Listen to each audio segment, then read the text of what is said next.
All right, welcome, ladies and gentlemen. Welcome back to another live show. Today we've got I think today we've got a lot of talking points. I don't know how many of you guys are here now. There's 5 of us. Thank you very much. 5 of you all. Thank you very much. I'm a bit rusty. Haven't done a live show in a while. Josh, as usual, the co-host of the Goal Difference. How are you doing today, mate? Doing good.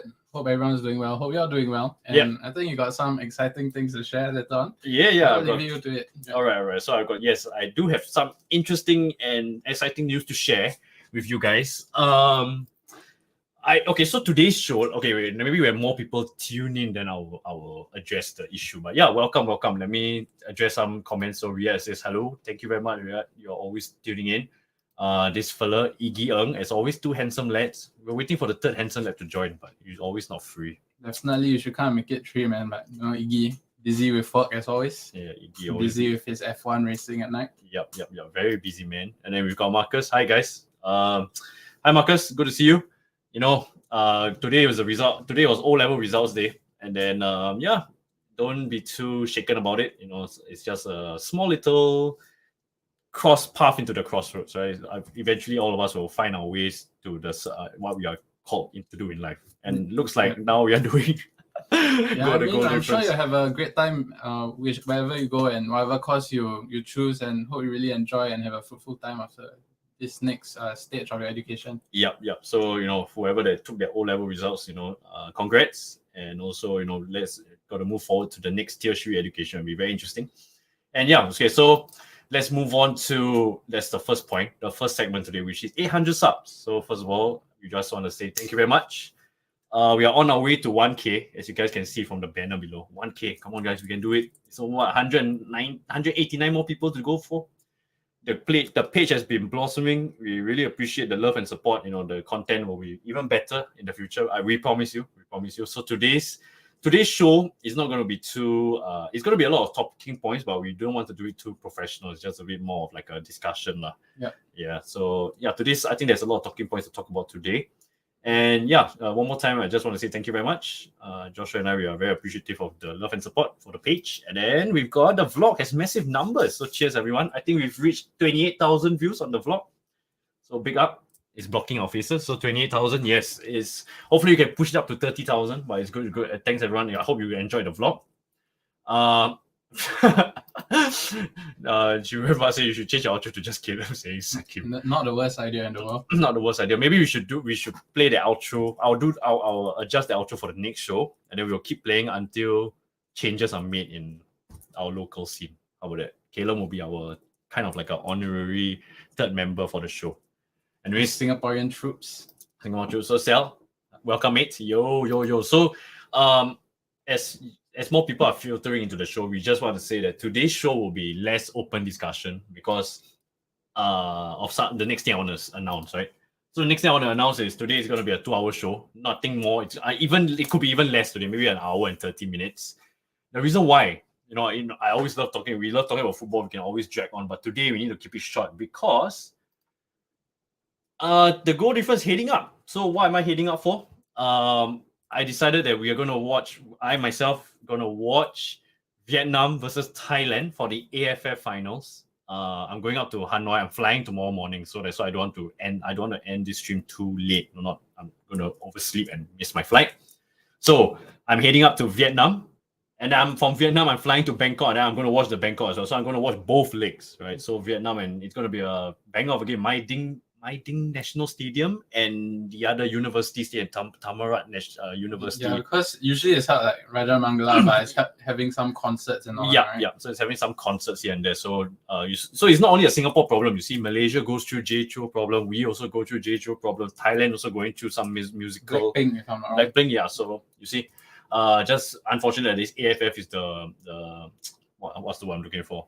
Gets sacrificed, But it's still a very nice stadium. The university stadium is really, really nice. So, just some thoughts going up. I'm very excited for both games, both legs. However, the Thailand game, actually, there were some issues. I could not manage to get the tickets. But through some connections, I managed to get the away ticket. So, thank God for that. Or not, I'm going to Thailand for nothing. Because I had to book the accommodation, the flight. And then they only were selling the tickets like today. But then today, the timing were all off. And then I missed the timing for the tickets.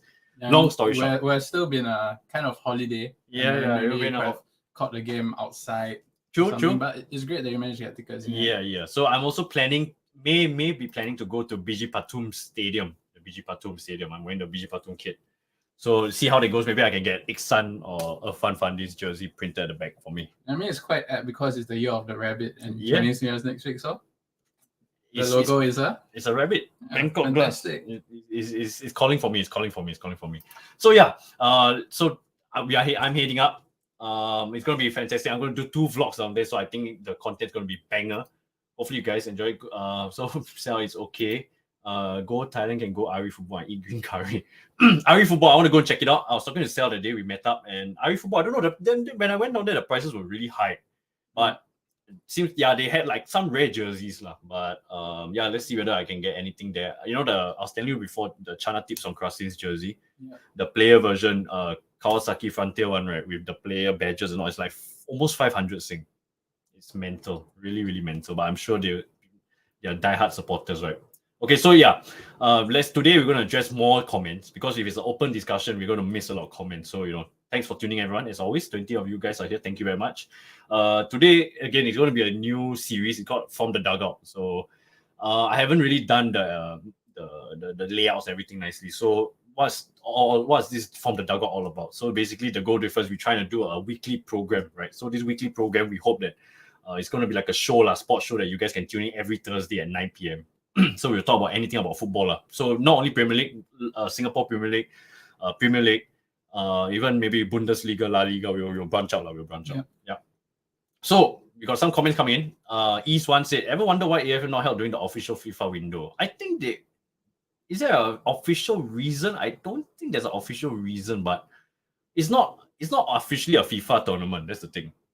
Yeah, so that's. I think there's a comment below that sort of addresses it. Yeah, so Sal says because it's an AFF competition, most of the AFF leagues are taking a break. Yeah, so it kind of ease to the convenience of the leagues, the Asian leagues. I think to Sal's point that a lot of leagues, or maybe not a lot, some of the leagues are not following the official FIFA window like the SPL.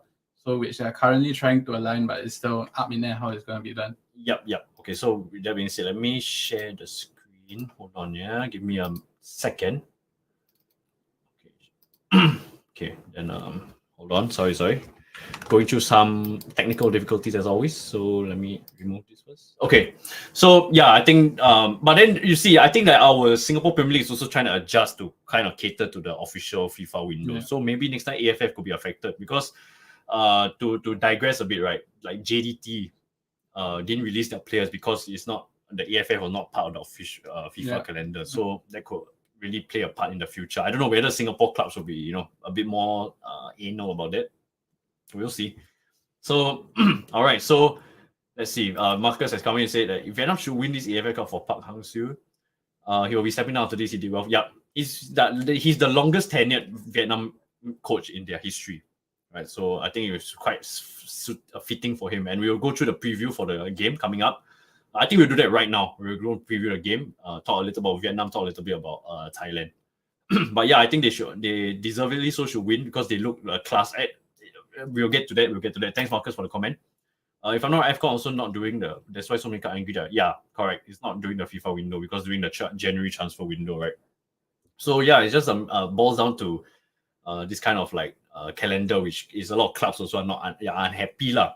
But what to do? The players want to represent their nations, right? For sure. I mean, it's definitely a major trophy. I mean, Liverpool have had problems with AFCON in the past few years with Mane and Salah, of course, but it's something clubs have to learn to deal with if they want to have players. Exactly. Hold on. To remind myself to hydrate. I know later tomorrow I'm going to fall sick again, and then I'm not going to enjoy myself in Vietnam. Just to let you guys know, the KL vlog, right, I was a bit sick. So I didn't really enjoy myself, but with KY and with the Singa Brigade, it was quite a memorable experience. You were still in full voice, cheers and all. Yep. So Rohit, hello boys, it's been a while. Yes, Rohit, how are you? When are you coming, man? Rohit, you're always not coming on. He always says he's coming, but he never comes. Yeah, terrible. All right. So almost brain dead said, what's good, mate? Thank you for tuning in. So Sal said because the African season is from Feb to November, hence why it's held in April, like late December, April. What am I saying? Late December, early January. Yep. So glad to see Josh not tied down with work at night. Good to see. Maybe later. I'll spend some time here chilling with my mate. Yeah. Talk about football, yeah, what we love to talk about. Do you prefer ASEAN leagues to follow the fall to spring season or spring to fall season? Wow, that's a very good question, Luke. Spring to fall will be like following the Premier League, right? No. Honestly, I have no idea because in Singapore, one season. Well, maybe in months. Spring but okay, like ASEAN leagues, he's talking about like multiple countries, right? So it's a bit hard to answer this question wholeheartedly. But yeah, I think maybe.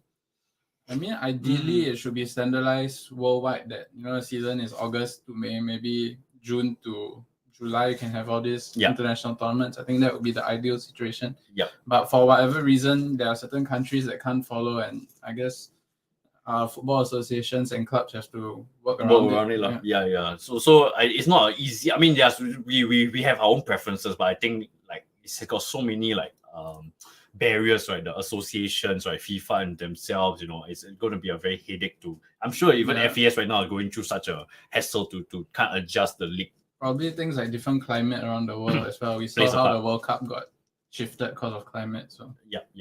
So I mean, sorry, Chiweba. You're always Chiweba. You're always here. Thank you very much. He said talking about SPL seems like DPMM is back. Yeah. There's a lot of today. Not to dive in too much, but the FES posted a banner picture with the 9 clubs. Then now they removed it. So I think everyone is like, the chat groups are saying, the multiple chat groups are saying like, oh, DPMM is officially back lah. Good for the league. I know there are some doubters and there are some people who are angry about it, but I think to a certain extent because of like what they bring to local football. But I think it's a quality of the competition will be good. It's good for all around for the Singapore Premier League. Your thoughts about DPMM coming back? Yeah, I think it's left to be seen because they've been out for like 3 seasons? Yeah, 3. They last won 2019, I think. Then I think there's a lot of issues about foreign clubs traditionally winning the league, especially in the last 10 years or so. Sailors broke it, but DPM coming back, we'll see. Because Albrechts is moving towards a more local model, it seems. So I don't know. That's what's causing the unhappiness. I feel like people are saying, what does DPM provide to local football? Yes, correct. To your point, I think they do bring some competition, something different, some challenges that are playing against regional. We don't call them rivals, but maybe a different style of play. Yeah, and different standard. Yeah, we as a community wants the league to grow, and I think this is also good lah. Like we can get more fanfare. Is to be honest, right? No offense to DPMM. I hope I don't get clipped for saying this, but it's like a common enemy we can look against as a Singapore fan, right? Not enemy lah, like rival, right? It's like we need to defend our. How can true. Yeah, people, Albrechts, I mean, even neutrals might. Whenever local teams play DPMM, they might just go and root for a local team. Exactly. So I think that's good to see, right? If like more casuals or more like people who are neutral will go and watch a game against DPMM because it's like to root for the Singaporeans. Because I'm sure also you got some friends or like we want to root for our own Singaporean players to do well in this kind of local Singapore Premier League, but then against an international club. I think it will be very interesting. Yeah, fair point. Yep. So hello, Bruce. Good. Hello, hi, Rohit. So. Fall to spring, okay. Some country spring the north, yes. So, Tzu said my name is actually Tzu. Maybe you all can guess what WBA stands for. No clue, mate. Steve Bruce. Is he still there? I think he got sacked, right? Yeah. Steve Bruce. Yeah, got sacked. I think it's going to be a while before we see them rise up to the Premier League. I don't even remember who's playing for them anymore. Is Chris Brunt still there? Chris, but what's the Hungarian fella last time? Oh, how is that? Zora. Zora. Gletan. Yeah, Gletan something. I know who you're talking about. Like Sarah, Zora, something like that. Yeah. What? So you can let us know what is the Zoltan Gera. I think Zoltan Gera. So it's not. Yeah. Zoltan Gera. What a 2005 West Bromwich team, man. What a team. Second leg ticket sold at 1 minute. Yup. And Zoltan Gera. Yeah. There you go. Thanks, Al. Oh my God. Thank God Cabbage has been sacked. Carlos has been great. Carlos. We don't know who's the new coach for West Bromwich. My ticket says second leg ticket sold at 1 minute. Jeez. Yeah. And I managed to get it. Woo. So thanks to some connections here and there. Anyone else here going up? Just wondering if anyone has the opportunity, maybe we can meet up in Thailand. If not, I'll be vlogging alone. Very sad, but it's okay. I think it'll be a very interesting experience. Okay, so let's move on. It's already been 50 minutes. I think that's a very lengthy intro. So let's talk about the first segment today. You know what? Let's talk about Vietnam versus Thailand finals. It's going to be a banger. So as I said, first leg is going to be played at Mai Ding National Stadium, which is tomorrow, and then the second leg will be played on Monday in Thailand. I think the scenes if Vietnam win is going to be insane. So luckily, you mentioned you're staying quite near the stadium. Yeah, I think that's good for you because I've been in Vietnam like during football games, during international games, and after matches, it's just chaotic, especially if they win. Yeah, so we see how that goes. Thank God I'm staying near the stadium. I don't know whether it's a blessing or a curse, but I guess to get back home. You'll definitely hear some horns from motorbikes after the game. Yeah. So we see whether Thailand can eat. But if Thailand do get upset there, oof. We'll see how that goes. West Bromwich got it. Yeah, of course, West Bromwich Albion. All right, so West, let me share the screen. Hold on. Again, sorry, I apologize. We are a bit rusty because, it's just I didn't really prepare kind of like a show format today. But hope you guys can understand where we're coming from. All right, so let's talk about. Okay, so will you be flying to both Hanoi and Bangkok, Bikan? Yes, I am, Rohit. I addressed it earlier. I'm flying to both Vietnam and Bangkok. Always not paying attention. Or maybe you just tuned in late. Yeah, tuned in late. Yeah, tuned in late. Yeah. Back in facing. Okay, so I'm flying both to Hanoi and Bangkok. So it's gonna be a memorable trip. I'm gonna vlog down there. Hopefully the vlogs can push us up to more than 1,000 subs. Right? Hopefully you guys can support the page. Maybe more content to guys to enjoy and digest. By the way, I just want to ask some feedback. Do you guys like the long 1 hour vlog, but I segment it for you? Or do you prefer like a 20-minute vlog, everything just concise into one? Let me know. I prefer the 1 hour vlog, so you guys can see like the whole process. Quite organic, but if you guys prefer a shorter vlog, I can always concise it. Yeah. Anyways, let's talk about Vietnam. Let's talk about Vietnam first. So Vietnam beat Indonesia. Oh wow, look at who's here. Zain is here. Fantastic. How are you doing? It's been a while, Zain. I hope you've been doing well. Hope you guys have a great day. Yeah. Thanks very much. Hope you've been doing well, mates. I wanted to wear my Dortmund jersey actually, funnily enough today, but I didn't. So good to see you, Zain. Okay, so longer version vlog. Okay. Yeah. Okay, thank you very much, my ticket. Okay, so I will do the longer version for sure. I prefer longer version, so it's easier for me to edit because I don't have to cut so much. I just copy paste, edit here and there. Yeah. All right, so yo, Kimi, what's up, Kimi? What's up? How you doing, Kim? Okay, so let's talk about Vietnam versus Thailand. So Sal, so big Dortmund fan, so Zahin, so good to see the Dortmund contingent here. All right, so let's move on to Vietnam versus Thailand. My thoughts about Vietnam, right, is that okay, let me put the banner up first. Do you think that this thoughts? I mean, I think at the start of the tournament we did talk about it and we said most likely if things go well, it will be this as a final. But then when you look at the first legs, of course, Thailand lost. Vietnam drew. So unconvincing. Yeah. I mean, Thailand, of course, they are without a few of their key players. Of course, like Chanatip and so. Vietnam, I thought the last game was their best game the whole tournament. Yes, they were fantastic, man. They were really, really fantastic. Indo had nothing on Vietnam. Yeah. So, I mean, Gulf in class, based on recent results, you think so, but I mean, definitely, I don't know. I think Malaysia and Indonesia haven't had bad tournaments at all. Yeah, you would say, especially based on the semi-final first leg. Yep, and Indo had like really good players playing for them, right? Yeah. And then Malaysia as well they overachieved in my opinion with the squad that they had. But fantastic tournaments from both countries. But Vietnam and Thailand just made them. The second leg especially just breeze past the both of them. Yeah. First leg I think they really put out a good fight. Indo drew with Vietnam, which people are saying that maybe Indo should have got away. Yeah, they could have won. Chances. Yes, they could have won, right? And then the fact of the matter is that for the Thailand game. Malaysia should have been 2-0. Should have been 2-0. Really should have been 2-0. So it's quite interesting. So I just wanted to focus on the Vietnamese team for now first. So you guys think that Vietnam and Thailand are Gulf in class amongst the rest? I think we believe it is, unfortunately. In the past maybe 5 years? Yeah. Definitely.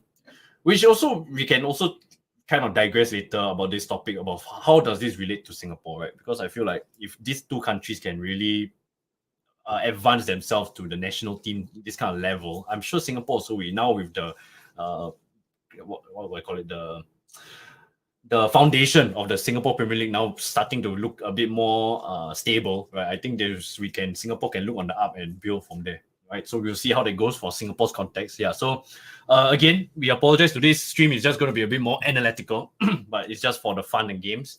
So today's Vietnam. So let's talk about Vietnam first. Vietnam squad. I love Vietnam squad, man. I mean, just you've rightly pointed out just now, Vietnam versus Indonesia. Those two, Vietnam was like bossing the game. Not Anaki.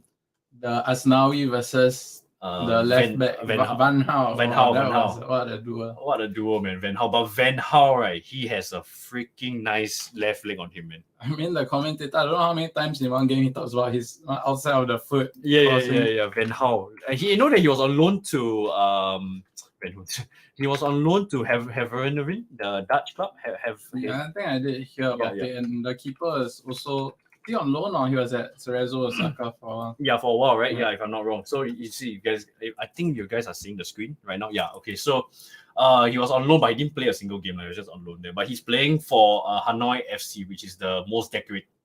Yeah, the winners of the Vietnamese. He's still actually really young. yeah, he's very, very young. But he's got a freaking nice left leg on him, man. Really, this guy is one person to look out for. But he seems a bit on the fiery side. I don't know. Maybe it's just the rivalry with Asnawi, but he looked a bit like trying to get onto Indo's blade. Yeah, I don't know. Based on the screen, it says that he actually made his debut in the cup. In the cup? So I think maybe he did play. He did play. Few minutes. Making 10 appearances overall and got 1 assist. Reserve league. Before this reserve. All right, so this a man. It boils down to the left back, and he's really young. He's only 23 years old. This guy, Duan Van Hoy. I think I'm really looking forward to seeing him play tomorrow. His balls will be linking up to Tian Ming. Is it the striker's name? Let me see. So you see, all on top of my head right now, the players. Let's Tian see. Lin, is it? Tian Ling, Tian Ling and Ming Tian. Let me see. Ming Tian, tomorrow we going to Hanoi. Tuan Hai, number 18, yeah. Tuan Hai and Tian. But after Van Tuan got sent off, he's just been a sub. I thought he was one of the key players. K-League too, yeah. And also they've got another player that was not called. They are Vietnamese Messi. This fellow from Yokohama FC. Nguyen Kong Phong. Apparently he's like dubbed as like the Vietnamese Messi, but he wasn't called up lah. I don't know why I didn't really do my due research, but yeah, the players to look out for. Quang Hai, number 19, he's been fantastic for them. Really a big difference maker when he comes to the pitch. Tuan Hai, a good striker. He also plays for Hanoi. So if you guys can see from I don't know whether it's big enough to see, but look at the team. It's dominated by Hanoi FC. They are the champions of the Vietnamese league. Number 8, what players? Do Han Dong. Yeah, he's the captain, defensive midfielder. So these are some of the players that to look out for. Sorry, I didn't prepare the faces. It would be nicer if you guys can see the faces, but today's one is just more on the fly, right? So, Tian Ling scored both goals against Indonesia. Then after that, you've got Tian Hai. Tuan Hai also was quite unfortunate. I don't think he got quite a few opportunities, but he just couldn't capitalize. Quang Hai, look out for Quang Hai. He's the star of this team, and also he almost scored at the last minute. Right? The volley, right? The volley was class. Was it a volley? Very unlucky. Yeah, the one from the corner. And he shot. That one almost went in, but at the end. He also had a kind of shot and the keeper tipped it around. Very close. Yeah, that was a fantastic save from the Indo keeper. I think that was his best game as well, and really carried through to the rest of the team. Yep. So Hong Dong as well. Hong Dong is the Vietnamese captain, right? He's also a very stable midfield presence. And then there are this guy also Nong Hai. I can't the name the Nong Hai guy. He's also center of the park, right at the center of the park. The right back is good. Isn't it Tan Tai? Last time when they played Singapore. Tan Tai. Tan Tai is number 13. Yeah, Tan Tai. And then also our boy Van Hoy. Van Hoy's balls, man. He's like, you know what?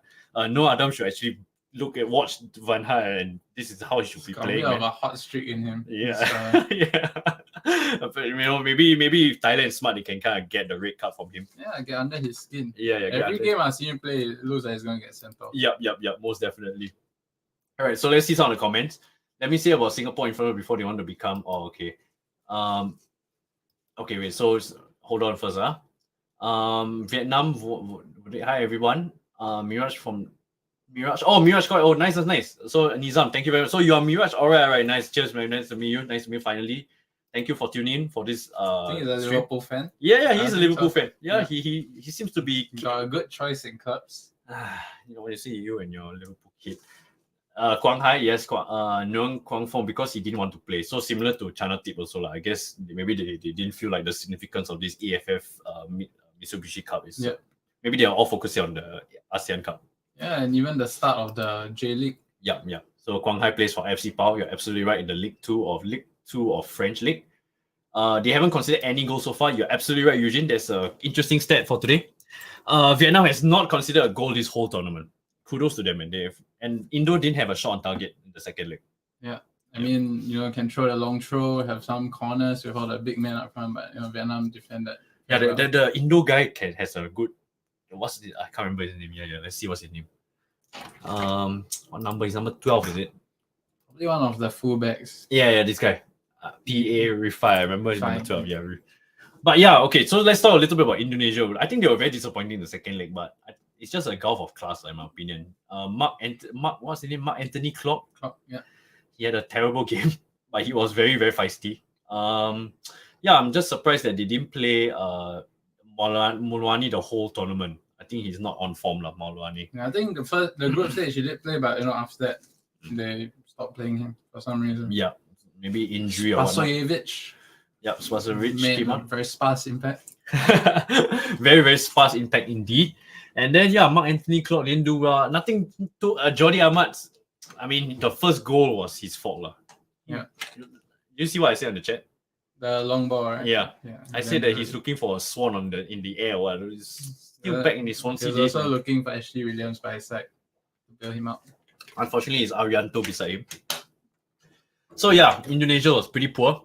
And then Vietnam, they were fantastic. They haven't considered a goal this whole tournament. So that is really, really wow. I gotta say, I gotta give kudos to them, right? And their keeper 6 clean sheets in a row, but he didn't have to do much in the second leg. So first leg though, I recall him making quite a few very good saves. Yep. Even against Malaysia in the group stage. So he's had a very key role. Yes, very, very key role indeed. So they've got no Bagot. The centre back, I think. Yeah, Bagot is the tall, a bit angmo looking fella, right? Yeah. Wonder why he wasn't selected. Injuries, maybe? They've got no Bagot. Yeah, but he's pretty solid centre back. So we say another interesting thing, was the only team that Vietnam has failed to beat so far. So you see, it's maybe not Nishigaya out. Maybe it's Nishigaya Masterclass. Of course. Look at the title of the YouTube video. Yeah, Nishigaya Masterclass. And then many of these Indo players play in Europe, but they never play a single game. What's the use of playing in Europe but never get game time? It's like wasted talent. That's a very good point, Sel. What's the point of buffing up your portfolio, but then you don't even play for the European clubs, right? Fair. Very fair. But okay, I guess it's an avenue. It's a good avenue that they can even reach it to that level, right? Maybe it's the next step, how they can try and get the players to establish more into the first team. Yep. Gillingham refused to release Bagot. Okay, Bagot. So plays for Gillingham. Gillingham is what, League 2? I think so. Yeah, League 2. League 1, League 2. So like what Sel said. So it's just unfortunate that they couldn't release the players. Alright, so with that being said, let's move on to Thailand. Thailand's team. Who to look out for? So one more time, Vietnam, look out for Van Hao, look out for Quang Hai, look out for Tien Lin, not really Tuan Hai, not Tien Lin. Performance that their first goal was fantastic. Even though it was Jordi Amat. Right side is very strong as well. Tan Tai and Dong Ho. 14 was also quite good. I remember him coming on my very, very technical. Okay, so one more thing I want to say, right? Vietnam, why they are a gulf on class amongst the rest, right? They're so technical, man, in tight spaces. Yeah. They can I don't know, it's like, wow, I see them play also, I get envious of their national team, and they're actually a very, very technical squad. It's good to see. It's really good to see. So these are the players. Defensively, they are very, very sound. They're very, very structured on the back. So like what Marcus said, right? If I feel like they should do it for their coach before he leaves. I mean, he's going to retire, I imagine. So, all right. So there's Vietnam. It's like 5 players you can look out for. Tan Tai as well. Tan Tai was also going down, marauding the right flank. Okay, so now we move to Thailand. Thailand versus Malaysia. Brendan Gunn didn't have a good game. Got subbed out, unfortunately. You didn't have a good game? I didn't have a good game. Terrible. Then when the post-match, first leg, it was great. I recall you saying. Fantastic. First leg, fantastic. Dominic Tan should have scored. His goal should have stood. Yes. Very sad to see the first leg. But I don't know. I didn't manage to catch this game. I didn't watch this game, but from the formation, did they play a 4-2-3? You watched the game, right? I watched the second half when Thailand just blew them apart. Yeah.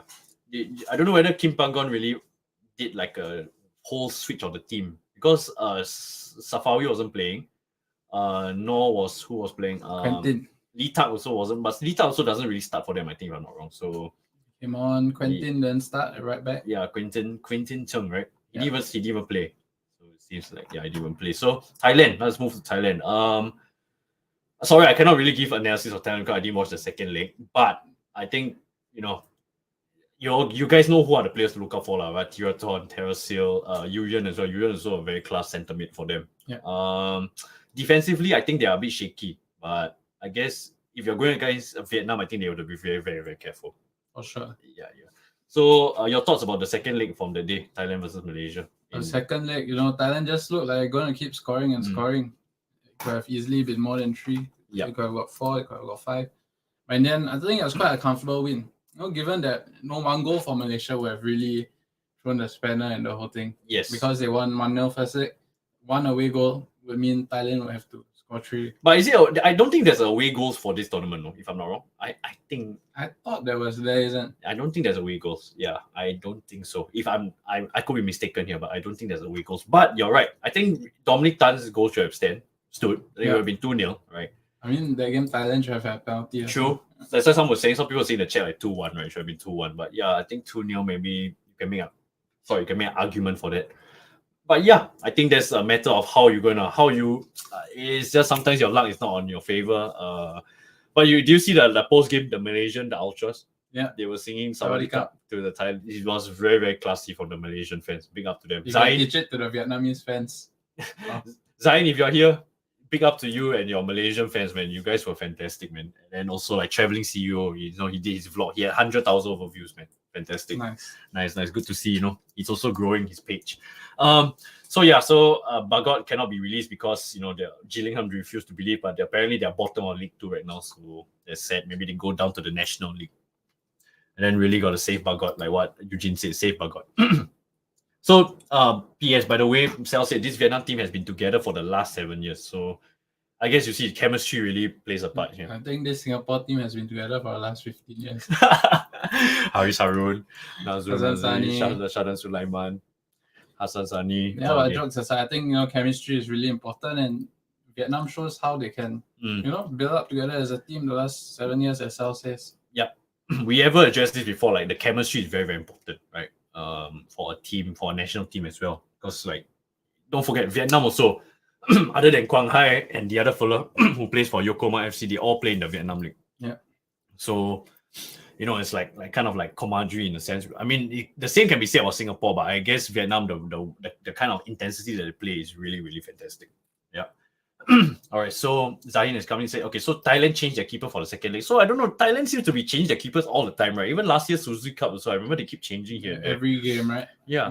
I think they really see this as a platform to try out new players. True, which is good. A chance. I guess it's good because you don't really establish like a true number one. You keep all the keepers on their toes. I mean, of course, Thailand got the Asian Cup to look forward to. They've got maybe World Cup qualifiers. So maybe they want to try out a bigger pool of players to see who would make their best 23 or 25 or 27. Yeah, which also ultimately for Thailand and Vietnam, those two nations in particular, maybe you can even consider Malaysia, Indonesia, right? Yeah. They're actually looking forward to like the Asian Cup.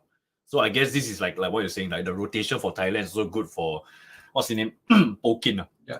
Mano Pokin, is it? Poking, yeah, the manager for Thailand to kind of like rotate and see who is the best option going forward.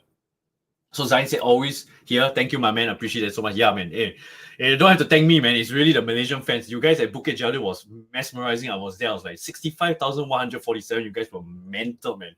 I really, really enjoyed myself. It was a really good turnout for you guys. And you guys thoroughly deserve to reach the semifinals. Unfortunately, semifinals, you all didn't get the result. Should have been 2-0. Actually, I was glad I got that. I wanted to go back to KL, sir. I wanted to go back and see I think it would have been great. Yeah. but I think if they went back, right, it would be in like 60,000 again because of the J-Cho, the scaffolding. So it is what it is, unfortunately. But Bukit Jalil, I'm looking forward to go back to another game down there. Maybe Zahin, I can't remember where you're staying. Let me know. Maybe you can PM me or what. I maybe go down to your place and see whether Selangor, is it? Was it Selangor? I don't know. Maybe go see Selangor play. It was where Safwan was. That's what I remember. I think so. Oh, Selangor, right? yeah. Okay. I think so. I think so. Yeah. Oh, yeah, right. I think you're so because we talked about Safwan right at the time. Yeah. Yeah. So yeah, maybe Selangor. Okay. So maybe we can go see Selangor. Selangor is like I would say like the second biggest club in Malaysia. What's the other Terengganu? Yeah, maybe those two lah. Then JDT obviously now lah. JDT is like the number one. So Murph say good evening. Just make sure I'm naked. Doubt I have the energy to stay on. No worries, Murph. No worries. Please go and rest. I know it's a tiring day. Please go and spend time with your family and go and rest. Thanks for tuning in for this little while. We do appreciate it, Murph. And have fun tomorrow with your meeting with Pushpam. I think it's going to be a very, very interesting conversation between the two of you all. You guys are going to learn so much from each other. Two very passionate individuals. Yes. I think it's going to be great. Yeah. So he's in Shah Alam. Oh, okay, he's in Shah Alam. Okay. So you see, Cell also, they were talking to each other because of the Dortmund. I think they met each other at the Dortmund, the airport and whatnot. Fantastic. So Singapore team even in SEA Games can't decide how to stick together. Yeah, how to stick. So Selangor is like Manchester United, JDT is like Man City. So quite a good. So have a great show. This is big up to Brendan Joshua. Thank you very much, Murph. Thanks, Murph, as always. So Sel said Selangor is like Man U, JDT is like Man City. Okay, so at least there's for those people who are watching in, want to see learn a little bit more about Malaysian Super League, right? It's how you can quantify the two clubs. Okay, so Thailand players to look out for. I mean, for me, it's only the three that I know, which is the number 6, Tiraton, and Tirasil. Yeah, agree. Those three. But yeah, I think when I watched them play the other day, not this Malaysian game, they were again, it's like a gulf of class amongst the rest. The first leg, their movement, their passing, they're very unlucky not to score. The first leg, they like what you said, they were unjustly didn't have caught for penalty, but it was not given. They had a lot of possession. I think if I'm not wrong, they had like 72% of the ball, which was crazy, and Malaysia just defending. The goals came in the second leg. Easily could have had more. Yeah. Brendan Gunn had a fantastic performance in the first leg, by the way. So big up to people. Myself. Big up to myself. No, Brendan Gunn. But yeah, Brendan Gunn's post-match interview, he did say that now he's looking forward for the ASEAN Cup because more players are going to return.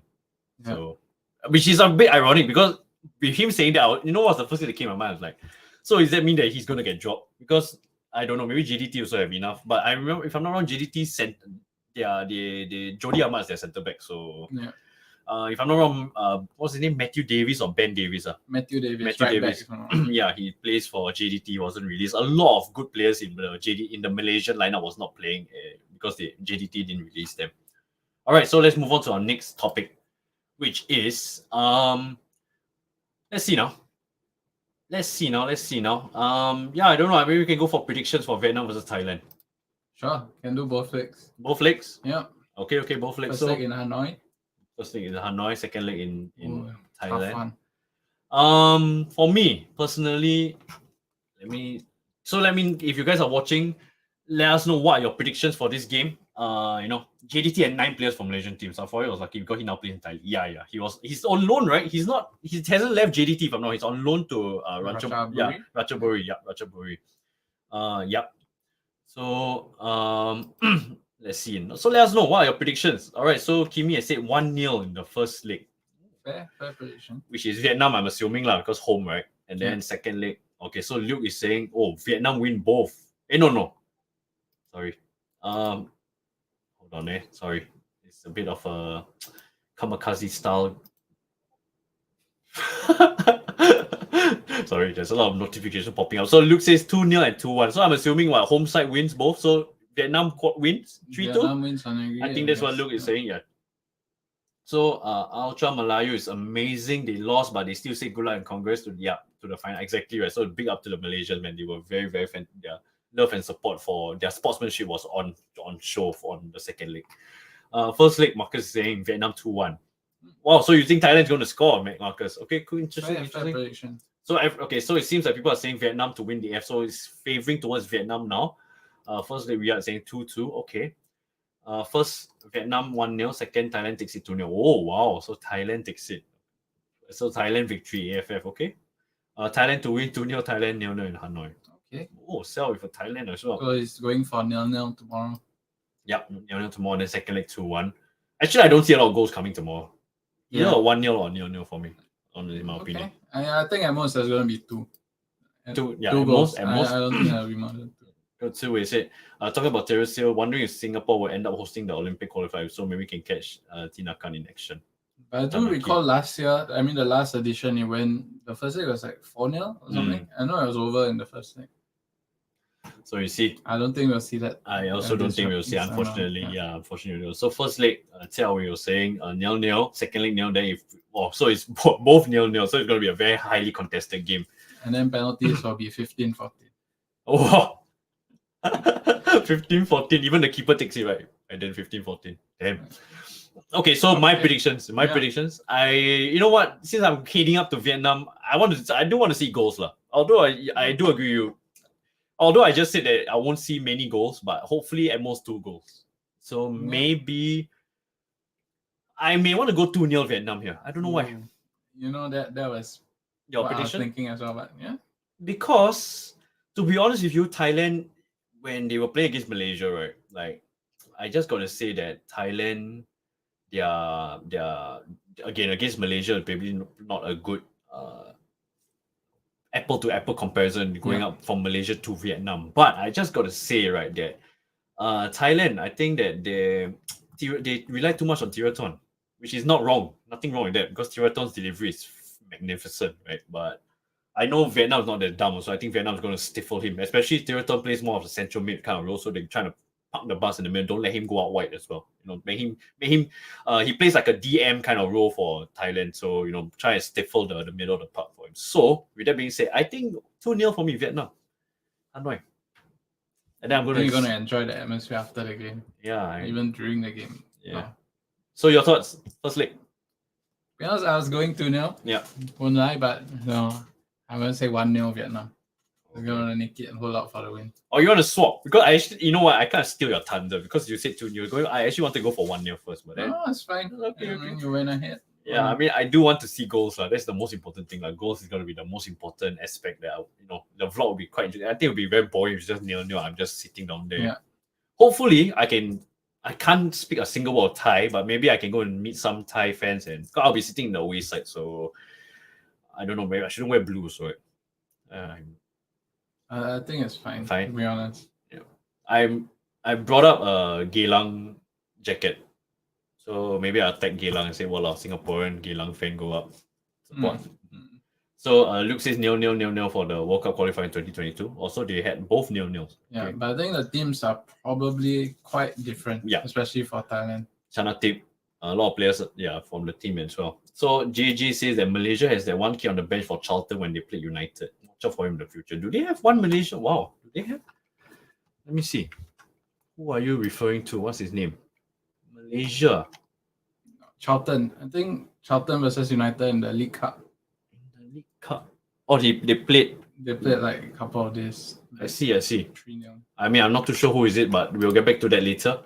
Sawadika, Thailand. Yeah, that's what the ultras was chanting. Everyone was clapping, right? Yeah. Players, So Tsuwei said, Mr. West Brom. Okay, so Tsuwei, just to let you know, I mean, just to ask you, since you're a West Brom fan, right, who's your most all-time favorite player from West Brom? That's quite interesting. Is it what, Robert Earnshaw? Actually, Chris Brown is quite a good shout. His left foot. Yeah, he's also another. Almost like a Van Gaal. Yeah, English Van Gaal. Yeah, English Van Gaal. Chris Brown. Who else played for West Brom? I mean, recent years, I would say the last season in the Premier League, not Andres Pereira. They had the young fella there. Matthews Pereira. Yeah, then Matthews Pereira, but he went to Hilal. Yeah. So, let's see, just another 18. Wait, just another 8. No, 180 I think. So thanks. Traveling CEO, cheers for tuning in. Terima kasih, mate. Thanks for when I was in Malaysia, you were very, very helpful with with my what I was going through. Thank you very much. When I go to Malaysia again, I'll definitely hit you up. We'll do some content together, all right? Anyway, by the way, do check out the Traveling CEO. His latest vlog had 100,000 overviews. Crazy, man. So congrats, brother. Really, really, you thoroughly deserve that, man. You really, really do. It was really good.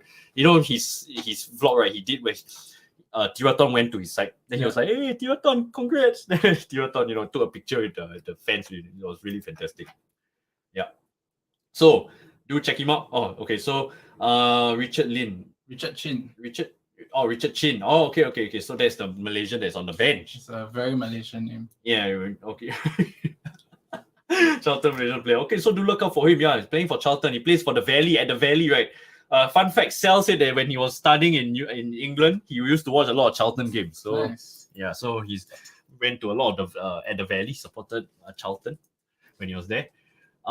Scully Peter Odomwingie. Yeah, actually, it was quite good, you know. I think Craig Dawson is my favorite West Brom player. Yeah, Craig Dawson, right? Craig Dawson. So yeah, so if you're still here, let us know who is your favorite West Brom player? Craig Dawson, Chris Brunt, Zoltan Guerra, Scott Carson, maybe City Goat. So my Zach. hello, Uncle Ivan. My uncle is here. Hi, thank you very much. Thanks for tuning in. So Conor Gallagher. Conor Gallagher was at West Brom. On loan. On loan. He was on loan the season before Palace. Before he went to Palace. Oh, I didn't know that. Then Chelsea, and then now he and Mason Mount should be out of the stadium. I think so too. I do not disagree. I mean, that's what people say. I haven't watched a Chelsea game in a while, but yeah, I think so. Those not in a good place. Definitely not in a good place. So, okay, so first leg, sorry, we can't digress there. Right? Yeah. So, first leg, I'm going for 2-0 victory for Vietnam, 1-0 victory for Josh. Second leg at Thailand, I'm going to go for Thailand 2-1. Wow. So, Vietnam wins it. Vietnam win. Okay. Yeah. Second leg, I'm going 0-0. Yeah. I think if Vietnam have the lead, I think they can speed up. So, yeah. All right. So, we see how that pans out. So, both going for Vietnam. I think Vietnam also. I think Vietnam. As much as, you know, part of me wants to root for the underdog and go for Thailand win, but I think Vietnam is a bit too a class of their own, man. They're so technical, man. They're really, really good. Very, very solid. And good storyline also, because like what Marcus rightly pointed out, it's a good segue for the coach to retire as well. Right. So Geoff Horsfield, wow, that's a not in my time for sure. So Tsuwei has replied, he said all timer. James Morrison, I forgot about him. Cam. Not the singer. Not the singer. Rank side Brunt as well, but maybe can be a bit different. Go for Ben Foster. The cycling GK. He's been doing great content, by the way. Ben Foster. Ben Foster. Scott Carson, man. Like what Zach said, you maybe got to go for Scott Carson. But West Brom, now they're bottom of the championship, or they're quite low right now. Not doing too well. Not doing too well. So my uncle said my time was Cyril Ridges. Oh my god, these are the players from the past, man. Really blast from the past. So second leg, Marcus said 1-1. So okay, so from what I'm gathering is people are kind of going for a Vietnam victory here. Yeah. Sel and Kimi said both Thailand, so that's outstanding. Yeah. Brian Robson as well. Yeah, Brian Robson. Brian Robson was a player for West Brom. I know he coached. Too sure. I know he did coach. Yeah, he coached. Yeah. This is a funny comment. So we said some say Odomwingie is still driving to the QPR ground. Probably still in the car. Yeah, probably still in the car, trying to force his way out. That's a funny story. All right, so Vietnam versus Thailand. So do look out for our vlogs. Do look out for updates. I'll be there. Yeah, we'll see whether we have a good time there. Hopefully, I'm safe. I think it should be okay. Yeah, it should quite near to the stadium. Should be all right, lah. Yeah, it's gonna be I think Thailand is gonna be also a great atmosphere. If I'm not wrong, the away side is very small, so it's gonna be a small contingent of Vietnamese fans and me.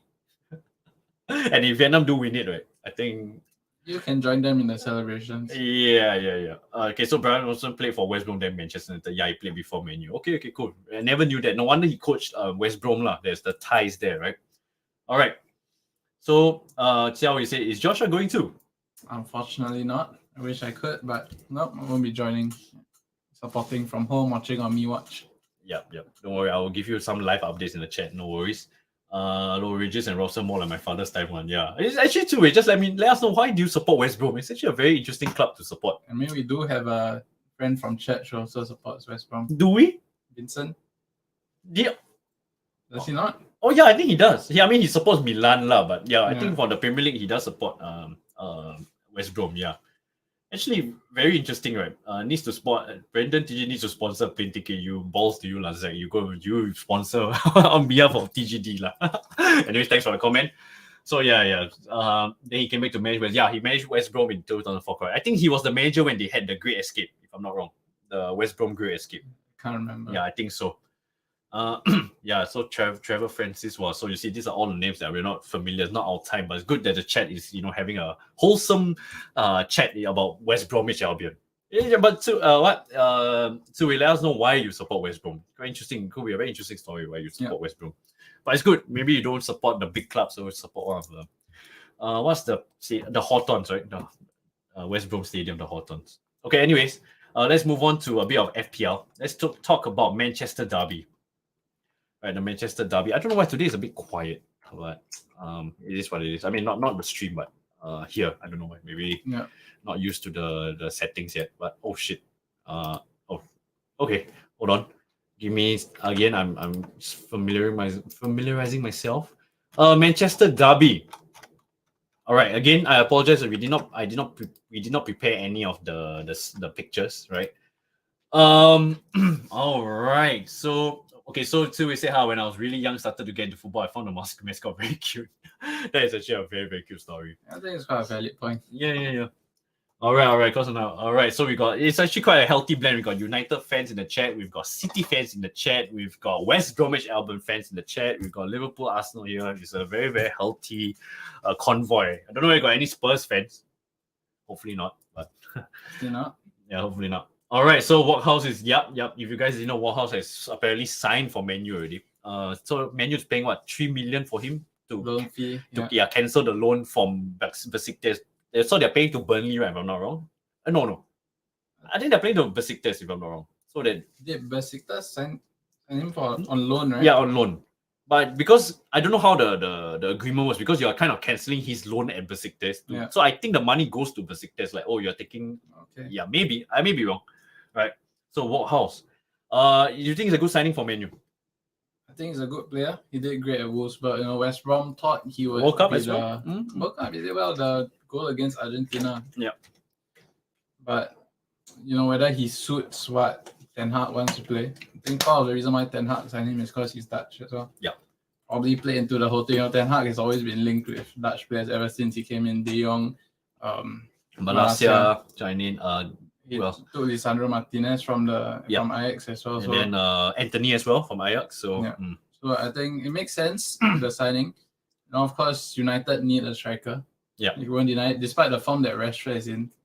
What form the guy is in, but I think it's a good signing. Yeah. But whether he suits Ten Hag's style of play, I'm a bit doubtful. I mean, you've got good deliveries from Anthony and Luke Shaw. Maybe can deliver the balls to Walkhouse into them. And Bruno Fernandes as well. United something different. Yeah, a bit. I think Ten Hag's looking for a bit of like a different dimension from Rashford. And Rashford also, don't get me wrong, Joshua rightly pointed out he's having the form of his life right now, but he's not consistent.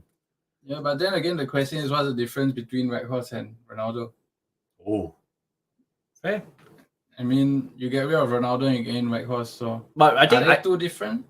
I mean, well, for Weghorst, I think with the agreement when he came to Man U, Ten Hag probably explained to you, say you're probably going to be a backup for us, but it's not say a full-time backup. I think like what you're saying, like it gives a different dimension that Man U is lacking in terms of like maybe against the bigger opposition. If like against City, if I'm not wrong, right, if he's eligible to play for City, right, this coming weekend, which I think he's not. I think he's a perfect player to play against City because City's back four with Rodri at the back. I mean, if you look at the past few Premier League games, they haven't really had many clean sheets at all. Yes, I definitely think United will get on the score sheet, but it'll be interesting to see how United approaches this game after the last game at Etihad. The Etihad. So let's go on to the scores, right? Again, today's show is very, very this is a very chill show for everyone, all right? So I don't know whether you guys can see from here, but the last time Man U got a result is at 7 March last year. 2 years ago, when they had 0 fans watching during the COVID, right? And that was back-to-back 2 games that they managed to get a result. However, the Manchester has run riot in the past. Manchester City has run riot against United, right? Especially in the last game, 6-3.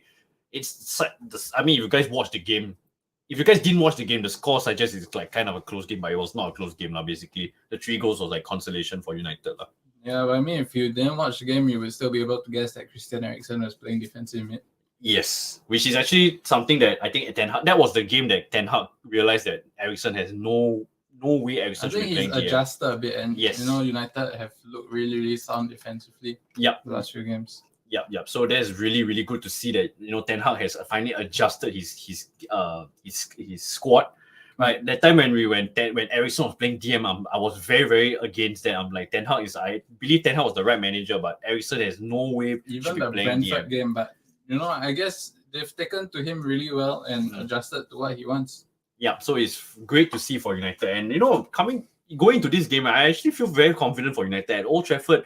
Don't forget, Arsenal's only loss this season is at Old Trafford. Yeah. So something goes on in Old Trafford. I don't know the atmosphere, the vibes. City, they came out after the World Cup. They drew against who did they drew against? I can't remember for the life of me. 2 weeks ago. It's slipping my mind. Slipping our mind. You only know they drew because Arsenal extended their lead, but of course, you can't remember who they drew. Of course, I give some. I mean, no offense, Zach, but But yeah, so they drew and then they won the previous, and now going to maybe the form's a bit iffy. Is Foden playing? I'm sure Zach knows who they drew with, but you don't want to say. Yeah. Probably Zach. still hurting from the loss to Southampton this morning. Oh, Everton. Oh yeah, the Murray Gray with the equalizer. Yeah. Oh, so don't anyhow call out Zach, man. Zach with the... He always calling me out. Nunes this, Nunes that. Some friendly banter going on between Josh and Zach, right? So, okay, guys, let us know what your predictions for the Manchester derby. Let us know what are the X factors. I just got to say for United, Casemiro has been he's been great. Fantastic for them.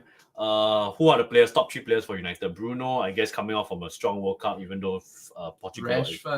Rashford, and I think Casemiro. Those 3, man, you got to look out for those 3. Casemiro has been anchoring the midfield. Even Shaw post World Cup has been great. Yep. And now with Walkhouse on the squad, Shaw's delivery will be more meaningful because you've got a kind of a target man at the front. Rashford is not really kind of your true number 9 per se. Yeah, I actually saw a comment earlier from I think Zach who said that Ten Hag likes to play with a big number 9, which is true. I mean, we've seen Haller for Ajax. So it's a very interesting signing, intriguing one. Because I mean, if you look at the past reference point for Weghorst in the Premier League, Burnley, maybe it's not a fair comparison of what he can do. I know he was a very popular FPL asset last year, but he was sort of a flop, some would say. Yeah. I do hope he does revitalize and show what he can do at the Premier League. Yeah, so we've got some Liverpool fans coming to the aid. See, from Gakpo to out. So we love to, guys, have some friendly banter in the chat, man. We love it. United fans, Liverpool fans. I don't think there are not many Arsenal fans. By the way, I just want to say for Zahin and Sel, Haller is back, right? Do you see the Dortmund, right? So it's really, really good to see. Dortmund has been lacking a number 9, so it's good to see that he's kind of recovered from that cancer scare and now he's back. So it's good to see Haller back. Was he a flop? Yeah, he was a flop at West Ham. Went to Ajax, did very well. Yeah, he was great at Frankfurt. He went to West Ham, didn't have the best of times. But he did fantastic at Ajax, and on his move to Dortmund, and then came the very unfortunate scare of his health and whatnot. But good to see him back. Good to see him back. And then we got all the comments coming in about the predictions. Okay, let's see. Zach, have you put in your I say in the chat. Zach, do you have your predictions? I'm sure you're going to go for a City win, right? Oh, no, you say draw. Oh, wow. Okay, fair. Very fair analysis. I hope it's a draw. Yeah, I hope it's a draw. Arsenal will be the biggest winner. But Arsenal don't have the easiest game. No, we're playing in the Toilet Bowl Stadium. Oh, we have a Spurs fan, by the way. Just now I missed his comment. Was it? Yeah, East 185. So they're not, at least we are well represented here. Arsenal, Man U, Man City, Liverpool, whatnot. All right, so 1-1 for Zach. Sel says 4-4 draw. Is this Arsenal versus Arshavin? Well, City's defense don't look convincing. Yeah, they don't. Too much rotation. 1 minute, Cancelo is not playing. 1 minute, Ake is not playing. 1 minute. Who do you think is going to play in the back three? Well, it's hard to call. Apparently, Stones had some issues. Okay, so let's assume Stones is out. Laporte, honestly, I did take a quick look at who they started last night, which probably give a bit of an indication. Laporte started yesterday, I think. Akanji has been quite a stable pick since he joined. Yes, that'll be interesting. He might even play right back. You never know with Pep, right? I would say Cancelo should start. Yeah, I think he will start at left back. I wholeheartedly agree because the fact that against United they've got very pacey fullbacks, right? With Shaw, Anthony, it's just and the wing play as well. So I don't know where Sancho's going to play. I don't think so. I don't know. He's been really off. I know Walker. It was very strange because last weekend, they started Walker and Cancelo, I think. both were taken off at halftime for Akanji and Lewis, if I'm not wrong. So you see, so City is You never know. You Phil never know. Foden as well. I probably don't know where they're going to play. I mean, he did score a hat trick their last fixture. I mean, against United. So I don't know. We'll see how this goes. But United should start Pelestri instead of Anthony. But I don't know. Anthony, people are calling him a flop, but he just scored a beautiful goal. 2 days ago. Is it? Is it Charlton Yeah, game or the the Premier League one? The Premier League one, I think. No, Charlton game. Charlton game? Yeah, a banger of a goal. So Kimi said top 3 the players look out for Rashford, Casemiro, and Luke Shaw. Okay, I think that's very fair. Luke Shaw, like what you pointed out, is they have post World Cup really good. I gotta say, Luke Shaw has been one of the, to me, as a outside, like not a United fan, has been very, very underrated, criminally underrated. Because he had an injury scare, and then he kind of like, some people was like touting, saying like, oh, he's kind of a flop at United, but he's kind of had like a resurgence. Right? Southampton. Then wonderful. Then. United signed very young, and then he got injuries here and there, just couldn't get the ball going. He's the one of Southgate's favourites. Always been the team, but personally, I do rate Chilwell higher than Shaw. Fair. That's just my honest opinion. Fair. Chilwell gives you more defensive. He's a bit more explosive, I feel. Yeah. But he's not really playing for Chelsea right now, He's right? been very, very unlucky with injuries as well. Yeah. So, speaking of which, Chelsea also, they signed another Fofana, and the other centre back, as João Felix, and also the Benoit, the Monaco centre back, the young fella. João Felix, what are your thoughts about João Felix? I think it's a horrible move for Chelsea. Panic. Very expensive signing for a 6-month loan. Hasn't been doing great, I think. It doesn't make sense. Short-term deal. Yeah, Simeone kind of fell out of him, so that's why it's like, it's not, both parties were not very happy each other. I think Chelsea don't really need another. I don't know. I see him as an attacking mid. Some people say he's a forward, maybe a false 9 almost, but I do see him more of a number 10 or winger. So I don't think it's a great move for Chelsea because they do have the likes of Havertz, Sterling, yes, Mount, Pulisic. Of course, he's going to be out, but it's Yak. So I think he's very similar to all these kind of players. Yeah. What they do need is a striker.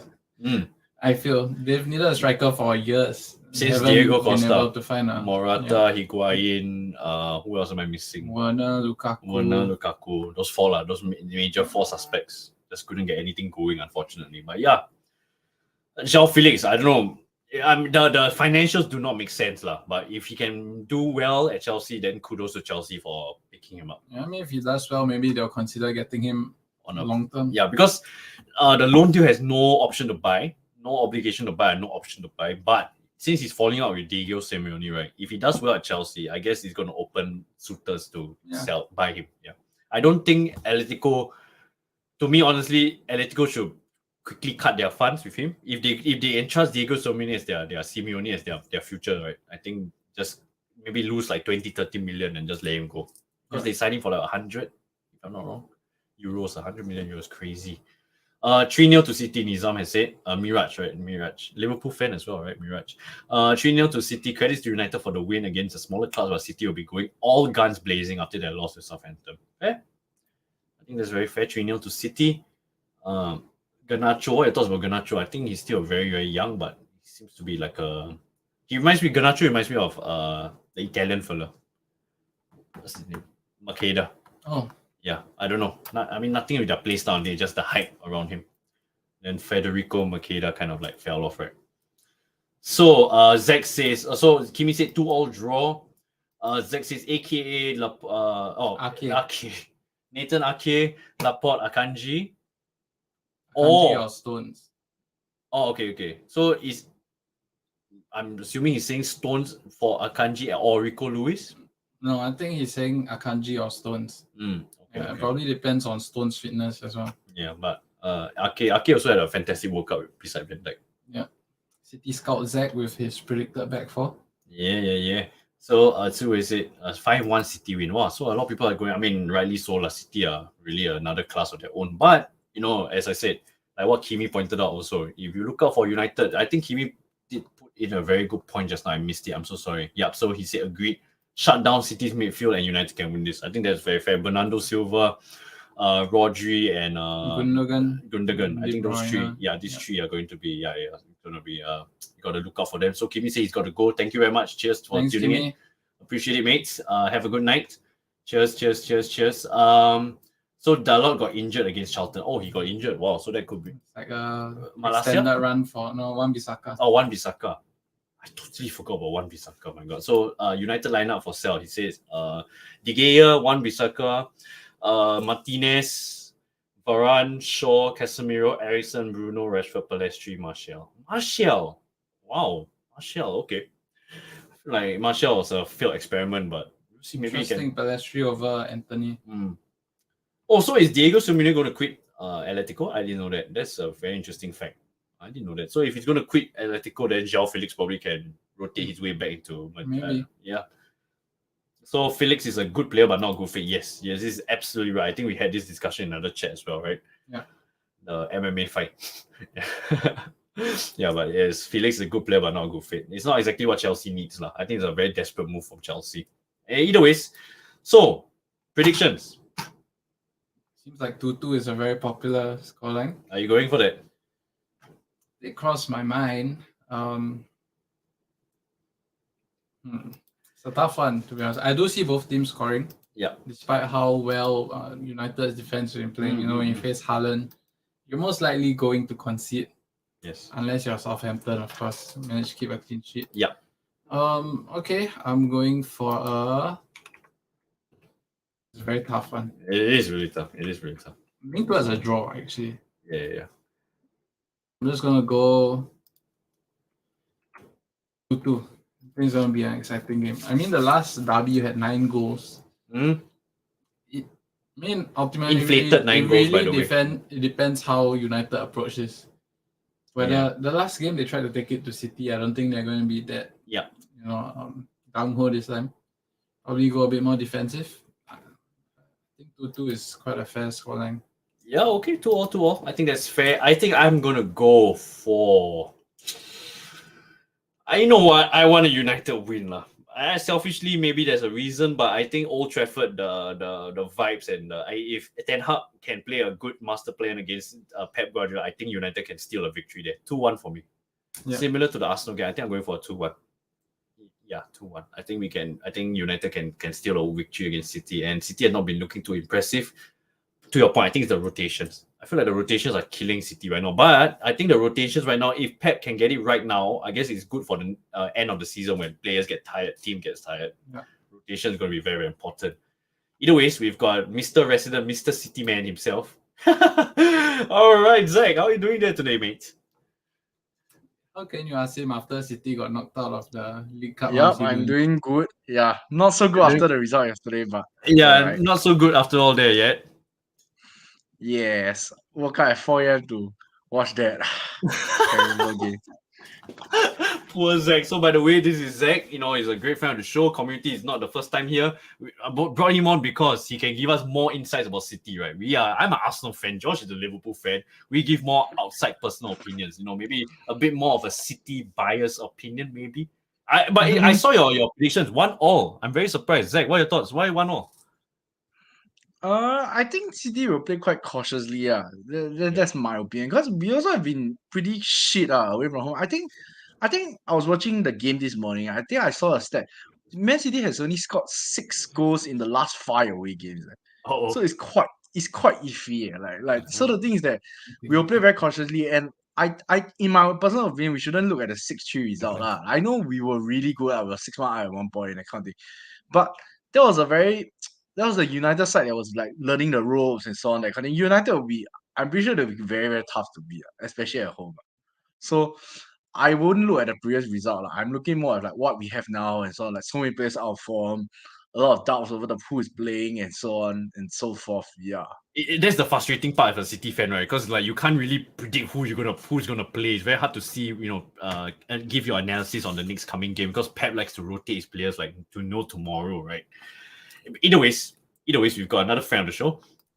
Maybe a bit more of a United perspective. We've got Sal. How are you doing today, Sal? How are you, man? I'm doing good. How are you doing, mate? I'm good. I'm waiting for myself to come in and give my own thoughts. Okay. Fantastic. Yeah. So again, by the way, guys, people, this Sal, this Zach, great friend on the show, not their first time. I'm sure you've seen them before. Definitely going to be resident panelists, I'm sure. just to let you guys know, I'm going to end this show 2 hours on the dot, right? Because I need to go back for my trip and whatnot. So, but I think we can talk a little bit about SPL later. Let's talk about Manchester Derby now. Talk a little about Singapore as well for maybe the next 50 minutes or so. All right.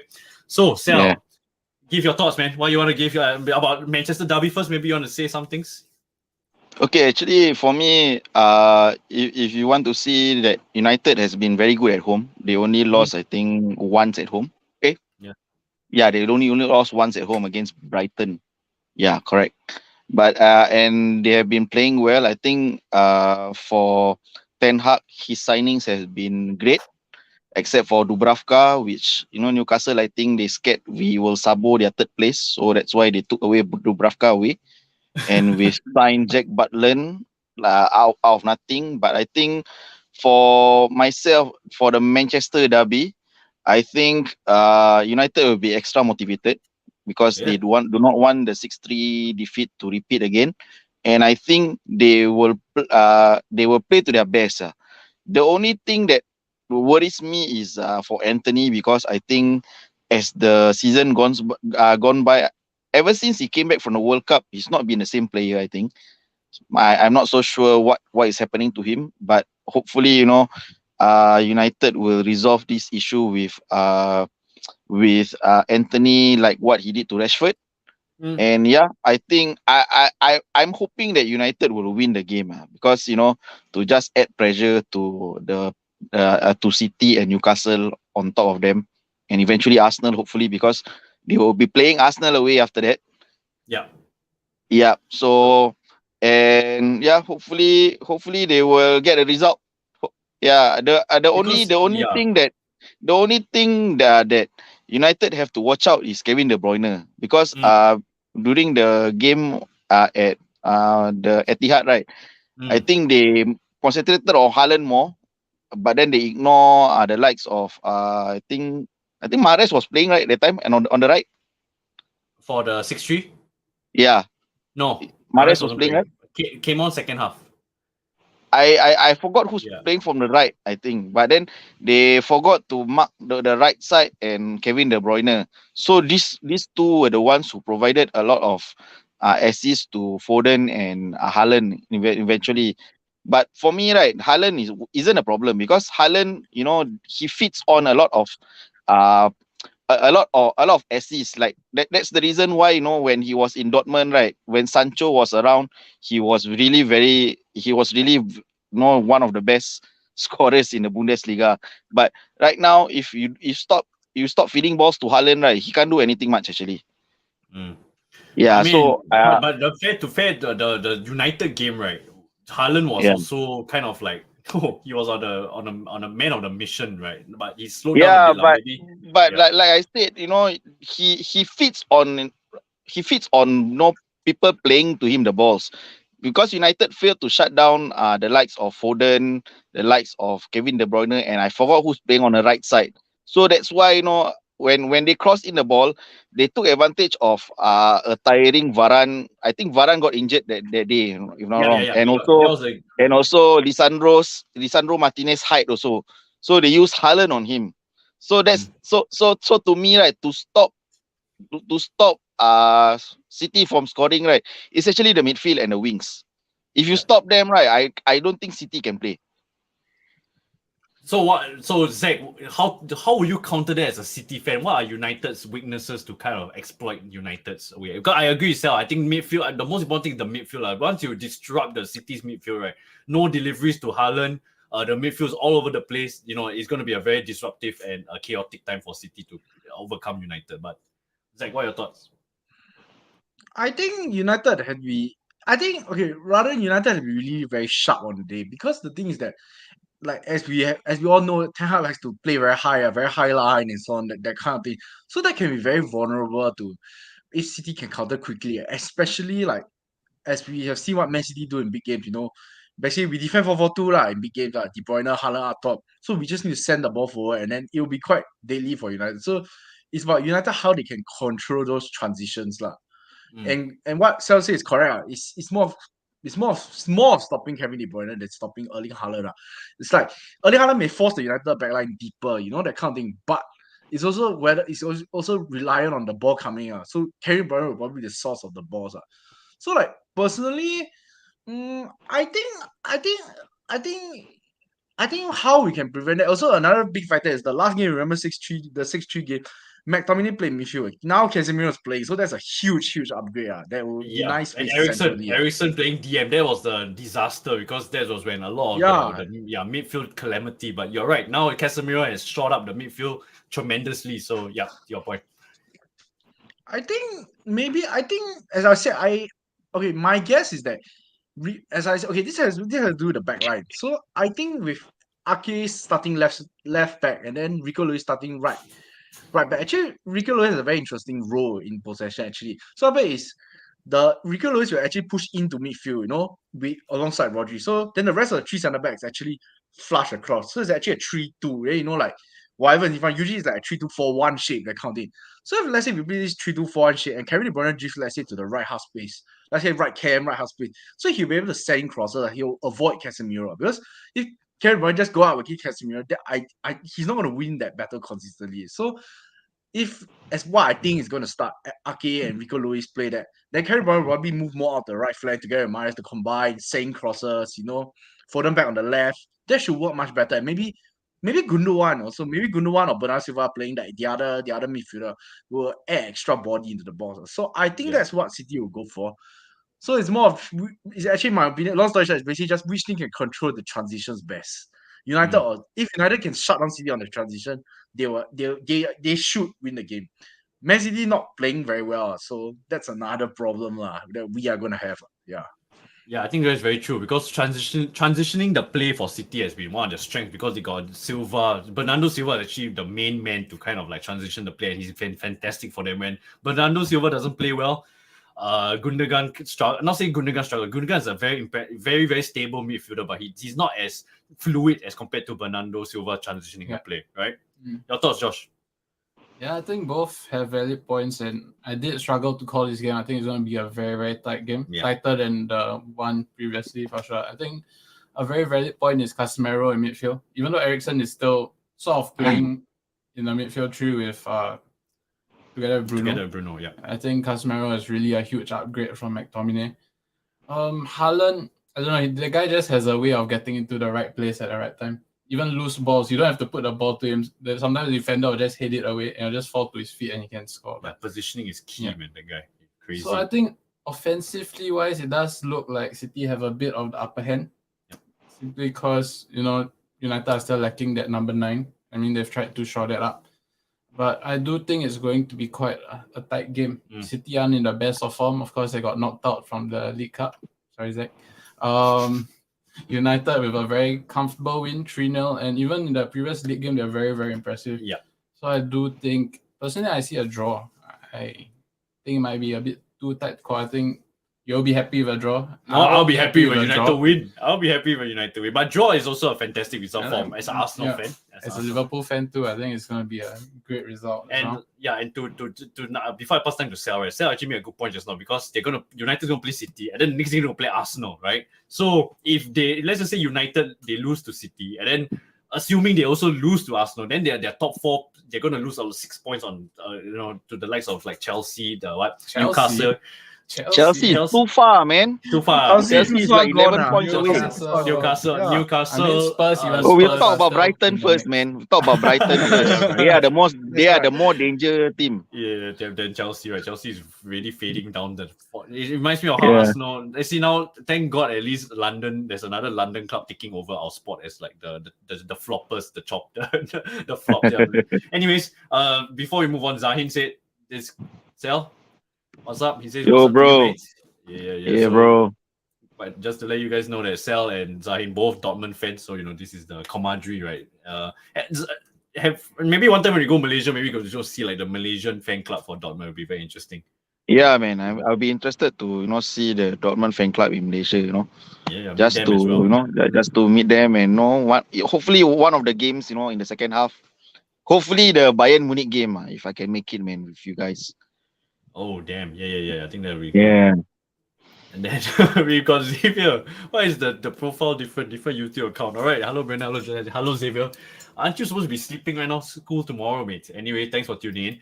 Okay, so Manchester Derby. So prediction. I know you put in the chat, but Zach, what are your predictions for this game? 1-0? It's gonna be 1-0 to you. I honestly, like, from a logical perspective, I'm predicting 1-1. Even though it's a tight game, like any side can get hit, one lucky finish, one miss, that kind of thing. But by the looks of it, probably 1-1, because Man City also play away, which is a big headache. Yeah. Fair. 1-1. Sel, is your 4-all really in the cards? Actually, I would like United to win because to complete the big six, because United has been beating all the top teams at home, but I'm not so sure because looking at how City attack and how United defense sometimes can go to sleep, so that's why I put a 4-4 draw. I want it to be exciting. Yeah, I think for the Manchester, for both clubs fans, and I think at Old Trafford will be very, very interesting if it's a high-scoring affair like what you're saying. So I think cool. I want a United win, man. I know I hate United, but United got to give us some inspiration for Arsenal to leap for. I know it gives us some leeway if we lose to Spurs, right? I'm actually contemplating on to talk about Spurs, but you know what? Screw Spurs at Arsenal, the one. Arsenal's going to win the game. There's nothing much to talk about, but we don't. Historically, we do not do well in the London, whichever one. There's no name to the stadium, Tottenham Hotspur Stadium. So there's a storyline to be looking out for. Harry Kane does well. Harry Kane does fantastic against Arsenal all the time. So there's a storyline to look out for as well. But since we got Sel and Zach here, let's talk more about the Singapore Premier League and also the Mitsubishi Cup, right? So just now we brought this up in the first half of the show. Vietnam and Thailand, a gulf in class amongst the rest. Do you guys agree in this statement? Maybe I'll pass it on to Sel first. Big gulf, maybe to the standard wise, because in Vietnam and Thailand, their football infrastructure is huge. The talent is, the scouting talent is huge. And let me bring to like what Noor Ali, interviewed during one of the podcasts. Singaporeans see football as their hobby rather than something to do as a daily job, as a career. Yeah. So, the mindset has to change at first. You need to, the infrastructure has to change. The mindset has to change. And of course, like I always say, expectations is number one. You have to understand that Singapore, we are not a rich footballing country, even though we are a first world country, but we are not rich in football. 9.7 million per year. Even Manchester United, not Manchester United, even Burnley, Burnley's transfer budget is more than us. No, you don't have. I think even the Championship or League One teams are, that kind of money that they have. Yeah. It's more than our national for 9.7 for our national team, I don't know what to say, but if Singapore, wants to be a better footballing country, you have to start from top to bottom. You have to start from the government initiative first. Like Japan, Japan in the 1990s, they weren't a football, they were not a footballing power. But then it was a government initiative to start, from the ground. So that's how, Japan, they started with the 100-year plan for the J League to be one of the best leagues in the world, to qualify for the World Cup, to provide, good footballers for 7 or 8 generations. That was their motto in 1994 when they started off J League. And look at how they are now. They are one of the Asian powers.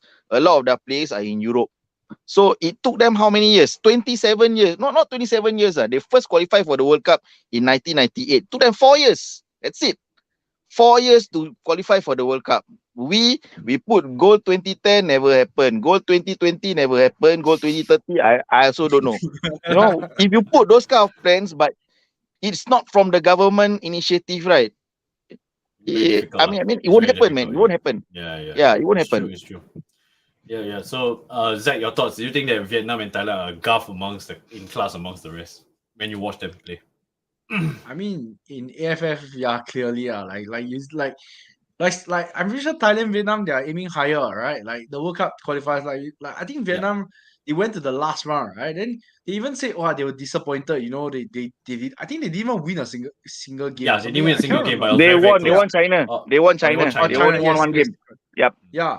Yeah, but the thing is that you go and watch the games, like even Vietnam play Japan, Vietnam made it really difficult for Japan, a really quality team, that's what they can do, like Singapore, okay lah, we got draw with Japan, but that was really lucky. Let's not take that into account. Like Vietnam can on any day, Vietnam, you set out Vietnam team against Japan, they will compete. That's the quality. Vietnam, Thailand also there. That's why they're all aiming higher than us. We are just aiming semi-final Suzuki Cup. Okay, maybe 1 year we a bit lucky, we win, that kind of thing. Singapore has always like been like that in the Suzuki Cup. In fact, I think I saw a stat, right, that Singapore has more I think Singapore has more I think Singapore make the wait, hold on, let me recall. They only qualified once in semi. They only qualified past the group stages once in the last 6 edition. Yes, so yes, that's correct. 12 years. We only qualified once for semi-finals. And one of them we won. When the one time we won lah. No. Okay, 6 editions, right? From 2012. Oh, okay. Yeah. So 2012, our last victory. Then all the way we only qualified once. Okay. Once, yes. One. Which is to your point, Sal. You said it that day, right? It's like we feels like we are still living in 2010, 2012. Like we are. No, we're still living in 1994. Because all the old people, keep saying, go back to the Malaysia Cup. I think it's rubbish. They do not know, but back then, right, we were struggling in the international scene. Yeah. So you see, it still hasn't really improved in that aspect. I think also like the philosophy is all different. Like what you say, Sal, the money is not there. It keeps changing around. How can the players or how can the FAS like invest in this kind of thing when there's not a proper structure in place? But hopefully in time to come. It's not really FAS. I tell you, it's from the government. If one day, right, we talk to the government, right, to say, please you want Singapore to be a footballing country, right? Invest. Just transfer some of the money to football. That's it. Then I tell you, with a lot of money, we can do a lot of wonders. We have the right people to plan. Actually, when you see, we brought in Dortmund and we brought in La Liga, to organize, to spearhead our youth leagues. So I mean, if we can create a lot of money, we can easily create a lot of new fields for our new fields, opportunities. I think our SPL can become 3 divisions within a blink. No problem, man. Money talks about everything, man. National team coach. Yes, can I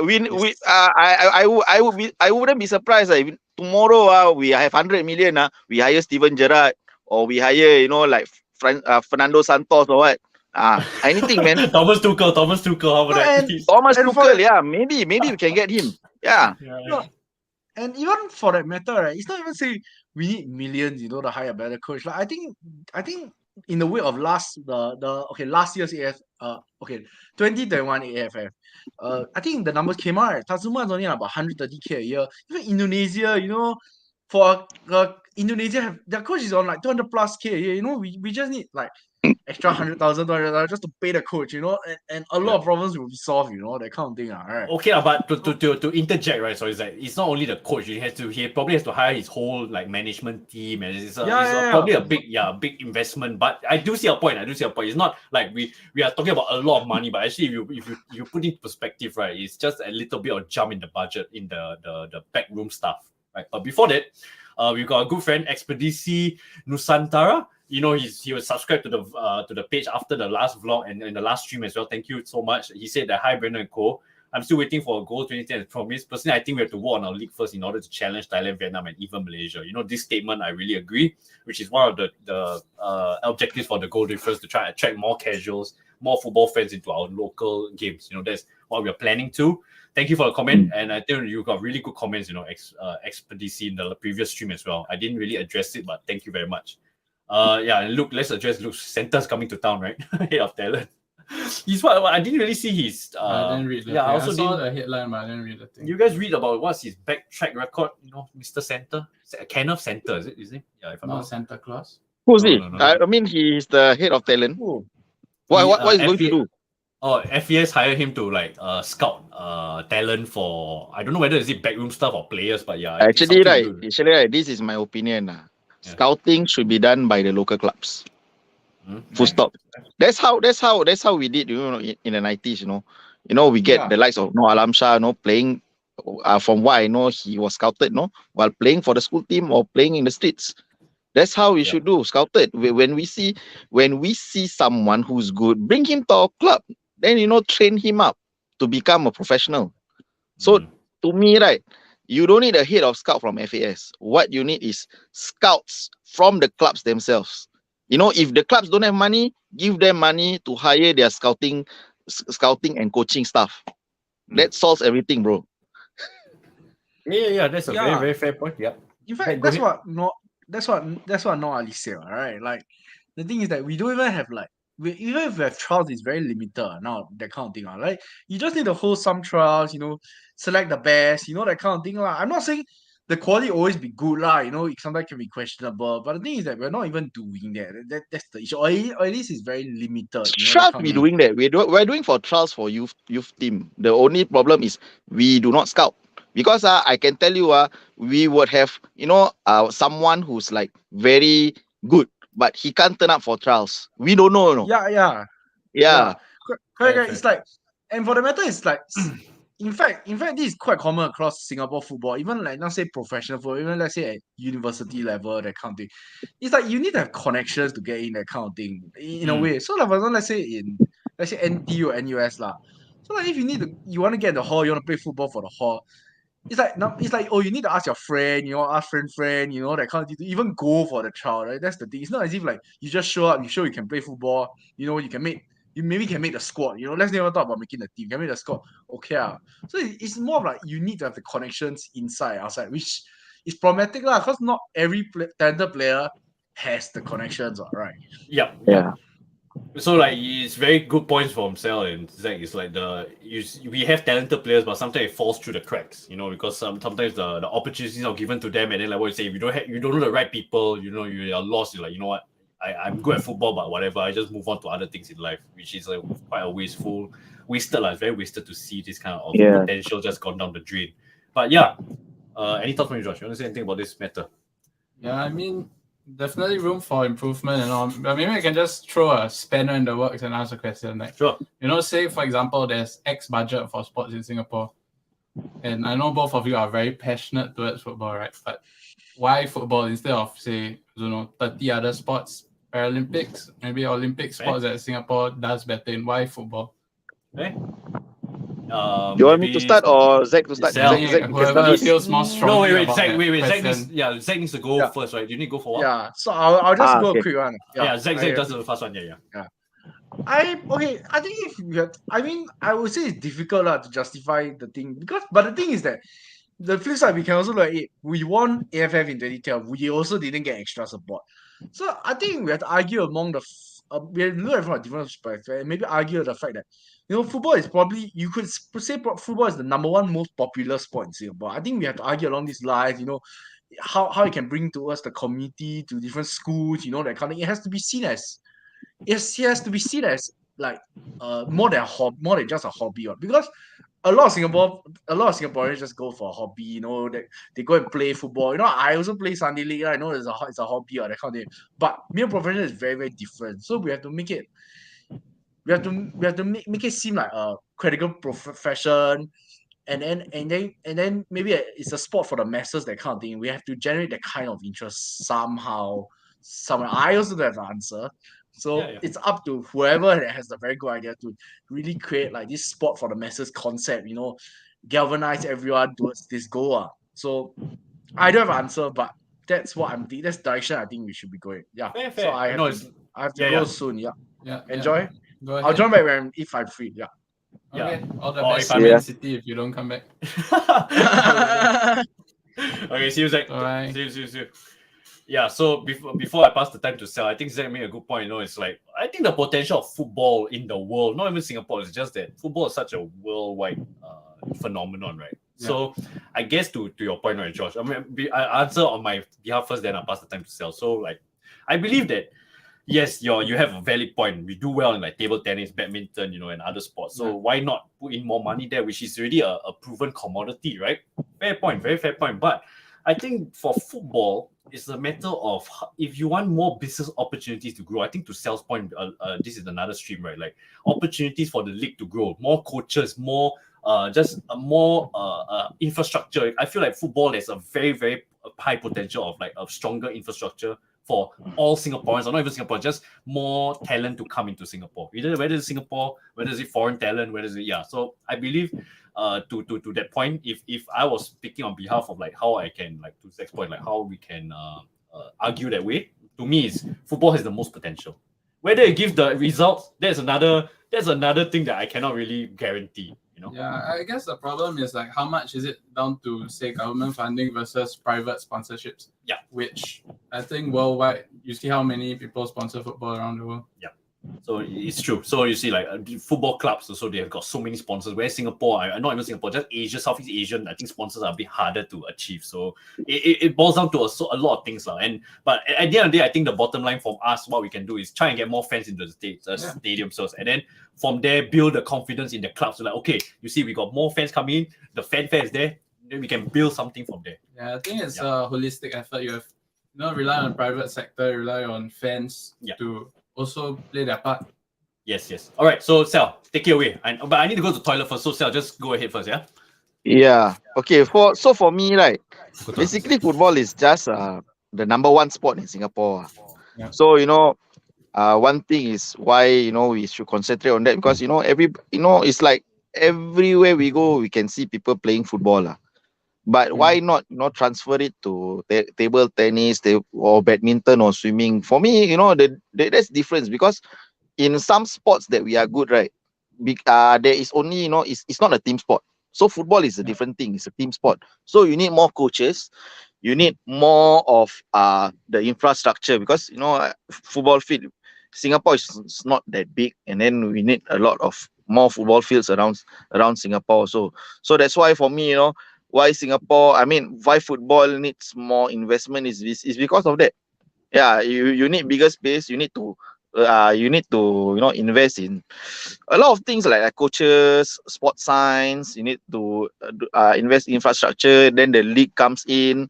Then maybe if you want to find a lot of not neutralization, scouting, it's not a cheap money, man. I heard that scouting, you want to send someone for 3 months scouting is about $50,000. Yeah, because it's not a cheap, it's not a cheap thing, man. Yeah. So Sal was just saying like how money is needed for say football fields, for scouting, things like that. Even like maybe even naturalization, you can say might need some money to scout the players, Yeah, the league needs money, so that's his point, right? Football needs more investment. Which I think also, okay, so from what I gather from Josh, thanks for summarizing. I think so. Sal, correct me if I missed out any. Yeah, you're right, man. All right. So like to hitch on, right? Maybe that's why the government, or like why funding is not as readily available for football, because it's a very, very big undertaking, right? It's not only money here. Do whatever you want. To Sal's point, we can't blame the FAS, because there's a lot of planning to go. Like you see, like what Sal said, right? The football pitches, right? Infrastructure. This doesn't, like, you give someone money, it's not going to grow overnight. And then here you go, a football field, right? It's got a lot of planning, and I'm sure we as Singaporeans as well, we've got a lot of Singapore's situation is that we are a smaller country, so all these like resources, we are not as adept to other countries. I'm sure like in Malaysia, you want to build a football field here, go ahead. There's so lands of acres of space to build on, whereas Singapore is like, what, you want to build in Bishan? Imagine Bishan, how many meetings the communities are, actually we need to build something here instead of a football field. So I'm sure there's a lot of meetings that go behind the scenes. There's also the noise factor also. You see like Mata Field. Yeah. A lot of complaints from the residents nearby also. You see, it's not even if you build the infrastructure, then after the community is not happy. It's like, so noisy, the kids are playing. So you see, I can understand the reluctance from the, not the government, but it's just reluctance of funds going into a project like this, because it's really, really a big undertaking. But to counter argue that my own logic, right, is that I feel that if the clubs show a bit more confidence in the league to FAS and to the government, I think the government can definitely make a play. And ultimately, this is to me football in Singapore is a great way to galvanize Singaporeans together. You know, like what Sal last time said about the Suzuki Cup, 2012 when we won the AFF Mitsubishi Cup. Sorry, Suzuki Cup at the time. You know, our society, we are very born winners in a sense. So once we see success, I tell you, Singaporeans will die. Singaporeans will go. Like Sal and I had a private conversation. Singaporeans will be there to support. It's just that right now we are going through a not so good time. So that's why Singaporeans, again, we are just berating the team like, what rubbish, what we are doing and whatnot. But Sack him. Yeah, sack him. So well, it's a very, very big sub topic. You know, great topic from Josh. I think, you know, we can go in circles with this. A lot of things we can talk about, you know, infrastructure wise, money wise, confidence, other sports, you know, like what's your point? Maybe even other sports. Why other priorities as well. Yeah, possibly. Sal, anything else on this topic? Yeah, I think also the teams, some of the teams that are participating in the league, they depend too much on seed money, man.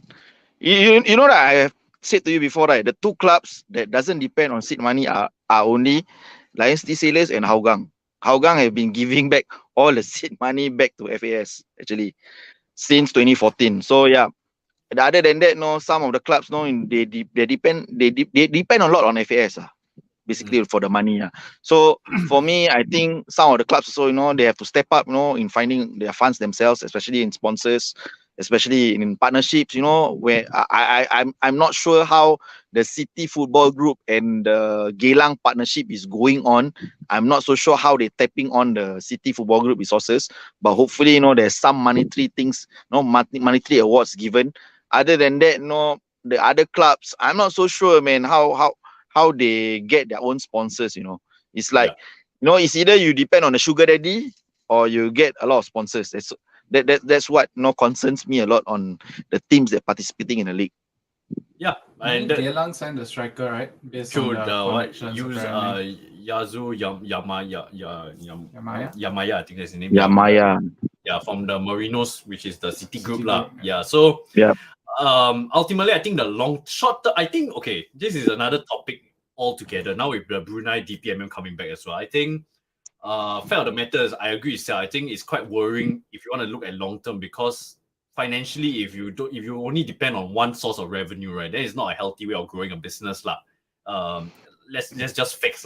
Unless you can get more people into the stadiums, we can get more sponsorships. Then I think that it will be a bit more natural, like a business. Right now, it's more like funneling the money through this, and then we just take whatever we get, and then we deploy as best as we can. I think it's not really a good mindset because ultimately, if you want to grow, right, a bit more money has to be invested, right? And like what Sal is alluding to, the Sailors and Hougang have done their part, which is rightly so. You can see the signings that they are making, the backroom stuff, the infrastructure is growing, right, for these two, and then other clubs as well. I think Tampines as well. Also, they're going through a bit of a scare last time, but now I think maybe they're on the up.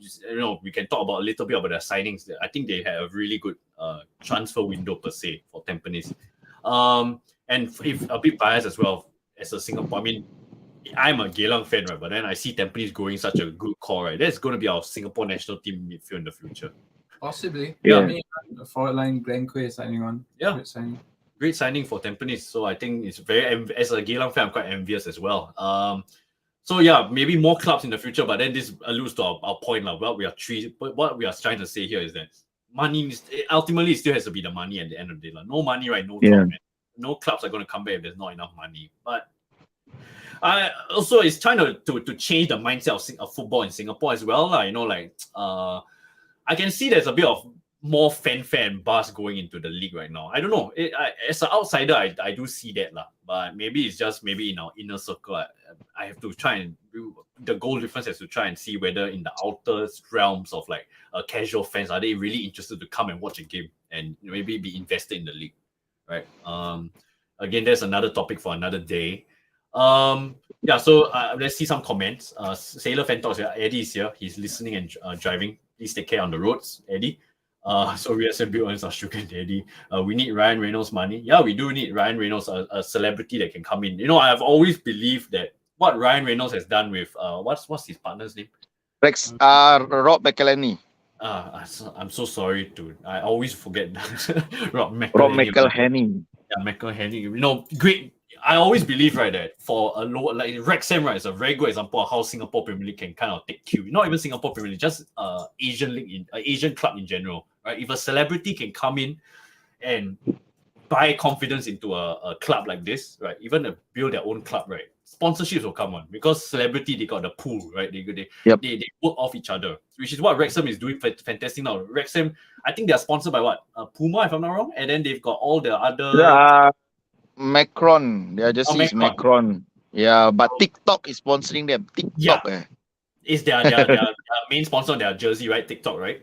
Yep. If I'm not wrong. Yeah, so you see, then it goes to show TikTok is a juggernaut in the money scene. And then if I'm not wrong, also in the stadium they got all different kind of billboards. I watched a documentary before, a short documentary of them. You know, it's really good to see. It's mostly the companies of both of them, lah. Yeah, because you know, I think the Deadpool guy, I think he owns a gin company and also a marketing company. So yeah, that's all his sponsors actually.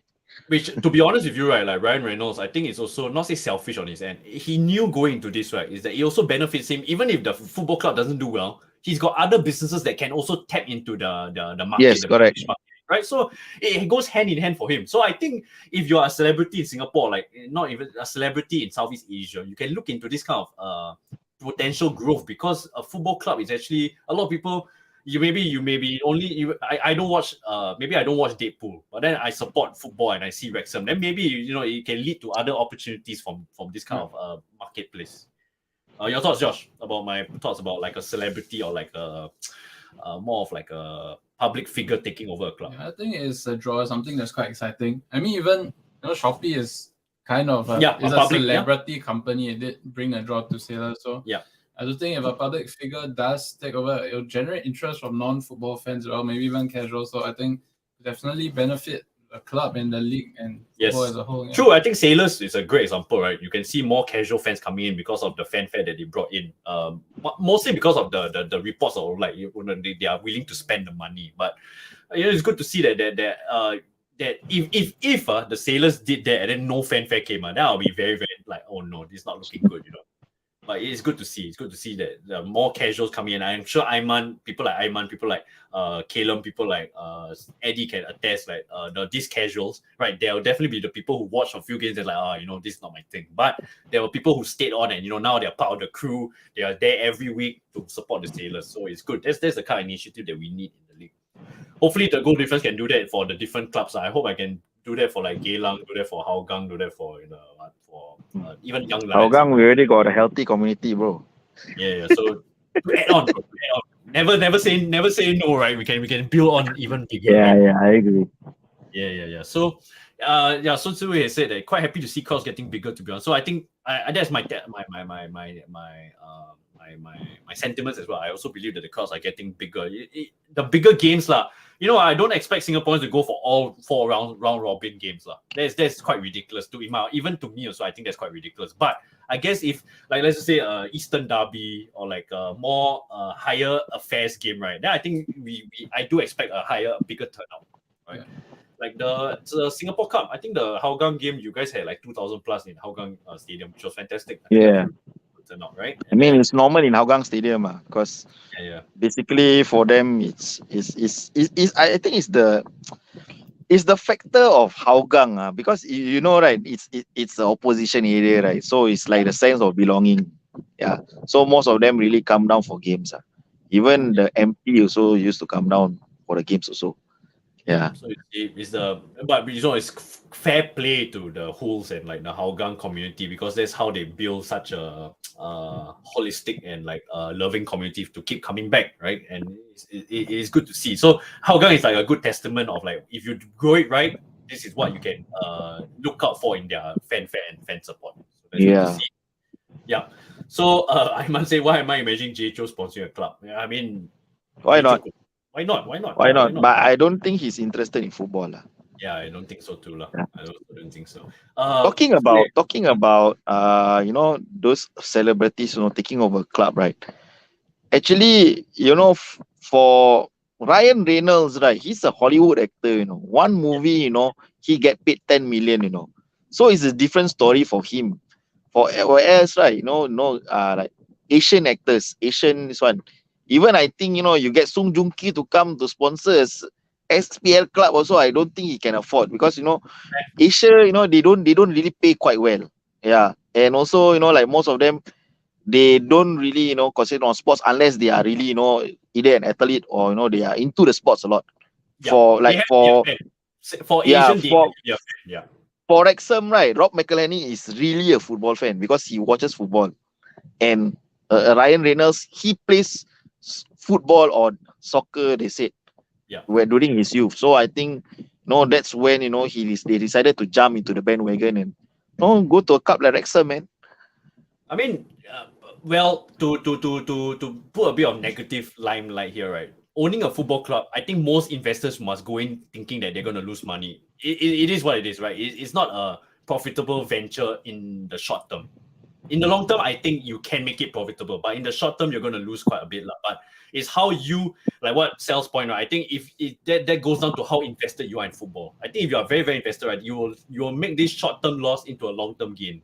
But the problem is that you got a lot of people who got a lot of money who's not really football fans. They think that this is just a business, and then they lose the patience, and then bye. That's very sad to see, lah. Very, very sad to see. Yeah. So Ziwei has a good question. Why hasn't Peter Lim sponsored an SPL team? ROI. That's what I say. ROI. All right. Yeah. Return on investment in local football is not big, so that's why he don't invest. Yeah, he's a Valencia man. That's why. I don't. Is he going to sell Valencia? Maybe he's going to sell. I mean, Valencia is not doing very well, so I think he will still stay lah. But he doesn't only own Valencia. Do you know that he also owns Salford City also? Yeah. Salford City with the menu boys, right? Neville. Yeah, with the class of '92. Yeah. Scholes. Who am I missing? Scholes, but Beckham. Right? Scholes, but Beckham. I think Neville. Not Neville. I think one of them has withdrawn. Phil and Michael Carrick, I think. Or Phil Neville. Phil Neville has withdrawn. So I think Beckham took over. Well, Beckham also concentrated on Inter Miami now, right? That's his main. Inter Miami is not his money. Inter Miami is basically the MLS give it to him for because in his contract in his contract, right, with LA Galaxy, it was said that he will have a franchise. Football club. He will be a president of a football franchise in the future. Yeah. So that's why Inter Miami was given to him. That's the power you have, man. If you're David Beckham, Jesus. Yeah. Anyway, okay, so we are tailing end to the end of the show. Maybe one more point, and then we will segue to the outro. Ayman has a very, very good point here, right? He says, hear me out on this one. Imagine a YouTube football team transition to SPL club. An example is #United. Yeah, #United. Just watched a documentary just like 2 days ago. Yeah. Very, very good documentary about #United. I think it's a very fair. You want to talk about realistically, I think like a country like Singapore, you can make it happen. But of course, you need to build on your investors and stakeholders. That's the hard part. Yeah. But I think the point of entry is way easier than compared to another country. It's still a huge difference for me, because #United is playing like 6 divisions below. 6 or 7, yeah. But and then you're talking about SPL, which is actually a professional league, Yeah. And you want to be an SPL team, you need at least $5 million. Yeah. As a starting investment. So it's very different. #United. There's a Scottish team called Open Goal Broomhill, which also came from a YouTube. Also same thing. Also, yeah. So same concept. It's same concept. I mean, for them it's just a football. That one, I think, because #United it's like something like amateur footballers or semi-pro footballers. Yeah, they don't earn wages, like a lot. Yeah, so it's very, like, very, very different. Yeah. Very, very different. True. Because in Singapore, so you cannot, to our point about like building a career, you want to ensure that your players are also given a potential career, like a ROI for a player as well. Because if you don't see much return on investment, they're not going to waste their time playing for this kind of semi-pro kind of club. But it could possibly maybe, I think, to build more generate more buzz and fanfare, like what Ayman is saying, maybe a semi-pro like an NFL or like a lower league Singapore club, that would be quite interesting if you can get the marketing right, and build on your.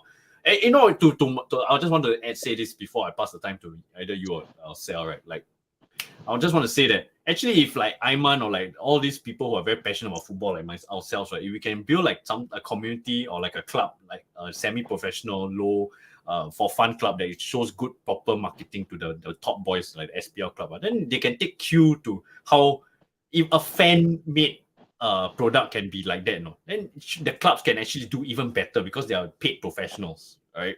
I don't know. That's just a thought on my end as well. Hashtag earn similar to so to sales point, they earn similar to typical semi-pro teams, but they got very big sponsors, so it helps them a lot. The documentary I watched, right, is like hashtag United. The biggest difference with them compared to the lower league teams is that their sponsorships, like similar to Wrexham, right, is like the semi-pro teams can't even get a sponsorship, and then you got hashtag United sponsored by YouTube, sponsored by all these kind of big brands, so it goes a big way, it goes a big way. Yeah. All right, so again, there's 26 people here still. Thank you very much for tuning in. I'm going to segue to the outro right now. Sal, is there anything else you want to say on your end about today's topic? Yeah, nothing, man. I mean, for local football, just keep supporting your football club. Those of you who are like, still looking for a club, I mean, just gather a group of your friends and, make some noise at the stadium, man. Because, footballers always, feedback to me, the difference between, playing in empty, in an empty stadium and playing, behind your fence is very different. So it's like an extra motivation. We are like the 12 men. So our voices, really change their mindset, to fight for the club. Yeah. So if they play in an empty stadium, without fans, right? I mean, the badge doesn't mean anything, man. We always say, play for the badge, play for the badge. But the badge is actually represent us also. Yeah. Yeah. It's a whole representation of the community, the fans. It's more than just a job, if you think about it that way. But of course, to Sal's point, it will give the players extra motivation. You can get fans to to cheer the players on. I think the players will also really appreciate it. I'm sure. I'm very, very sure. Josh, your thoughts about today's episode? Yeah, I mean, and Sal, hopefully United win on Saturday, for you. Yep, hopefully, man. Hopefully. It's going to be a great game. Early kickoff sometimes can be a bit boring, but hopefully. Yeah, United hasn't been playing very well on early kickoff. They only won once. I think the last game against Wolves. Yeah, that's the only early game they won. The rest all were draws and losses. Yeah, but under Ten Hag, I mean, hopefully it will become a different thing. Yeah, so hopefully Weghorst also will be a good signing for them also. Yeah, I mean, for the outro, to me, I think this weekend is going to be a great weekend of football. I mean, starting from tomorrow, we have the AFF. Yeah. I think Saturday morning, we have a few really good games. I know Napoli is playing Juventus, right? Napoli and Juventus, man. Top two in the Syria. Napoli's got 7 points ahead, but if Juve can close the gap, Napoli doesn't have a good track record. Juve managed to catch up. Yeah. They started so badly. Yeah. And then I think Premier League this weekend starts on Saturday morning as well. And then we got the Manchester derby. North London derby as well. Liverpool is going to be a great game as well. Yeah. Kind of worried. Brighton have been doing so well under De Zerbi. Then we also have North London derby, which we never addressed. Yeah, Liverpool, Brighton, North London derby. The AFF finals on Monday night. I think that's going to be a great 4 days of football action. Yeah, so just really excited about these games. Yeah, it's going to be fantastic. Over to you. Yeah. So you just want to thank everyone that's been here. Say bye to the community. Cheers, everyone. It's a great episode. Today is a bit chill. Definitely will improve on the layout of the show. Today was a bit more like fun, like kind of like gather on each other's points. First, I want to thank Joshua as always. Busy man. Thanks for taking the time as always. My co-host. Thanks to Sal. Thanks to Zach. As always, you guys are always there watching the stream and also giving your inputs. It's great I always love hearing Sal and Zach's input, man. You guys are really, really. I compliments both all up. I think we make a good team. We complement each other. Yeah, man. Yeah, we do. With that being said, thank you everyone for tuning in. Everyone's saying Sekim because they want Sekim to be the Calum's Sekim as the outro. I will do a proper Sekim outro for Calum, right? It's next time. So until maybe improvements have been made in the the national team. Maybe we can stop. You can add the Chelsea fans. Chelsea fans as well. Chelsea fans having a torrid time, very, very torrid time right now. With that being said, I'm gonna play the outro. thank you very much for tuning in. Eddie says, so sad I joined late. No worries, you'll play football. I think that's more important. Go and play your football, mates. That's funny. Do you see what Eddie said in there? He said that he got a yellow card for slapping. Yeah, sorry. Eddie, you need to control your emotions, man, Eddie. Be careful. But yeah. With that being said, thanks everyone. Thanks, Sue. Thank you everybody. And with that, we're going to end the show. Zahin also. Yes, Zahin, thank you so much, man. I know we talked a bit more about Singapore football today, but I got to say, Malaysian football, we can take cue from Malaysia to learn how we can grow our league. Because Malaysian football, it's really, really on the rise. And big up to you, Zahin. Thanks for tuning. Great to sell. I'm sure you were very happy to see him as well. Dortmund fans uniting. Yeah, man. Yeah. So we'll talk later, man. We'll talk later, Zain. Yeah. You guys can go and catch up. I'm sure. All right. So with that, thanks, guys. I'm gonna play the outro. Cheers, everyone, and have a good weekend. It's gonna be a great weekend of football. So with that, goal difference, sell. We're signing out. Cheers, everyone. Take care. All right. See ya, man. See ya.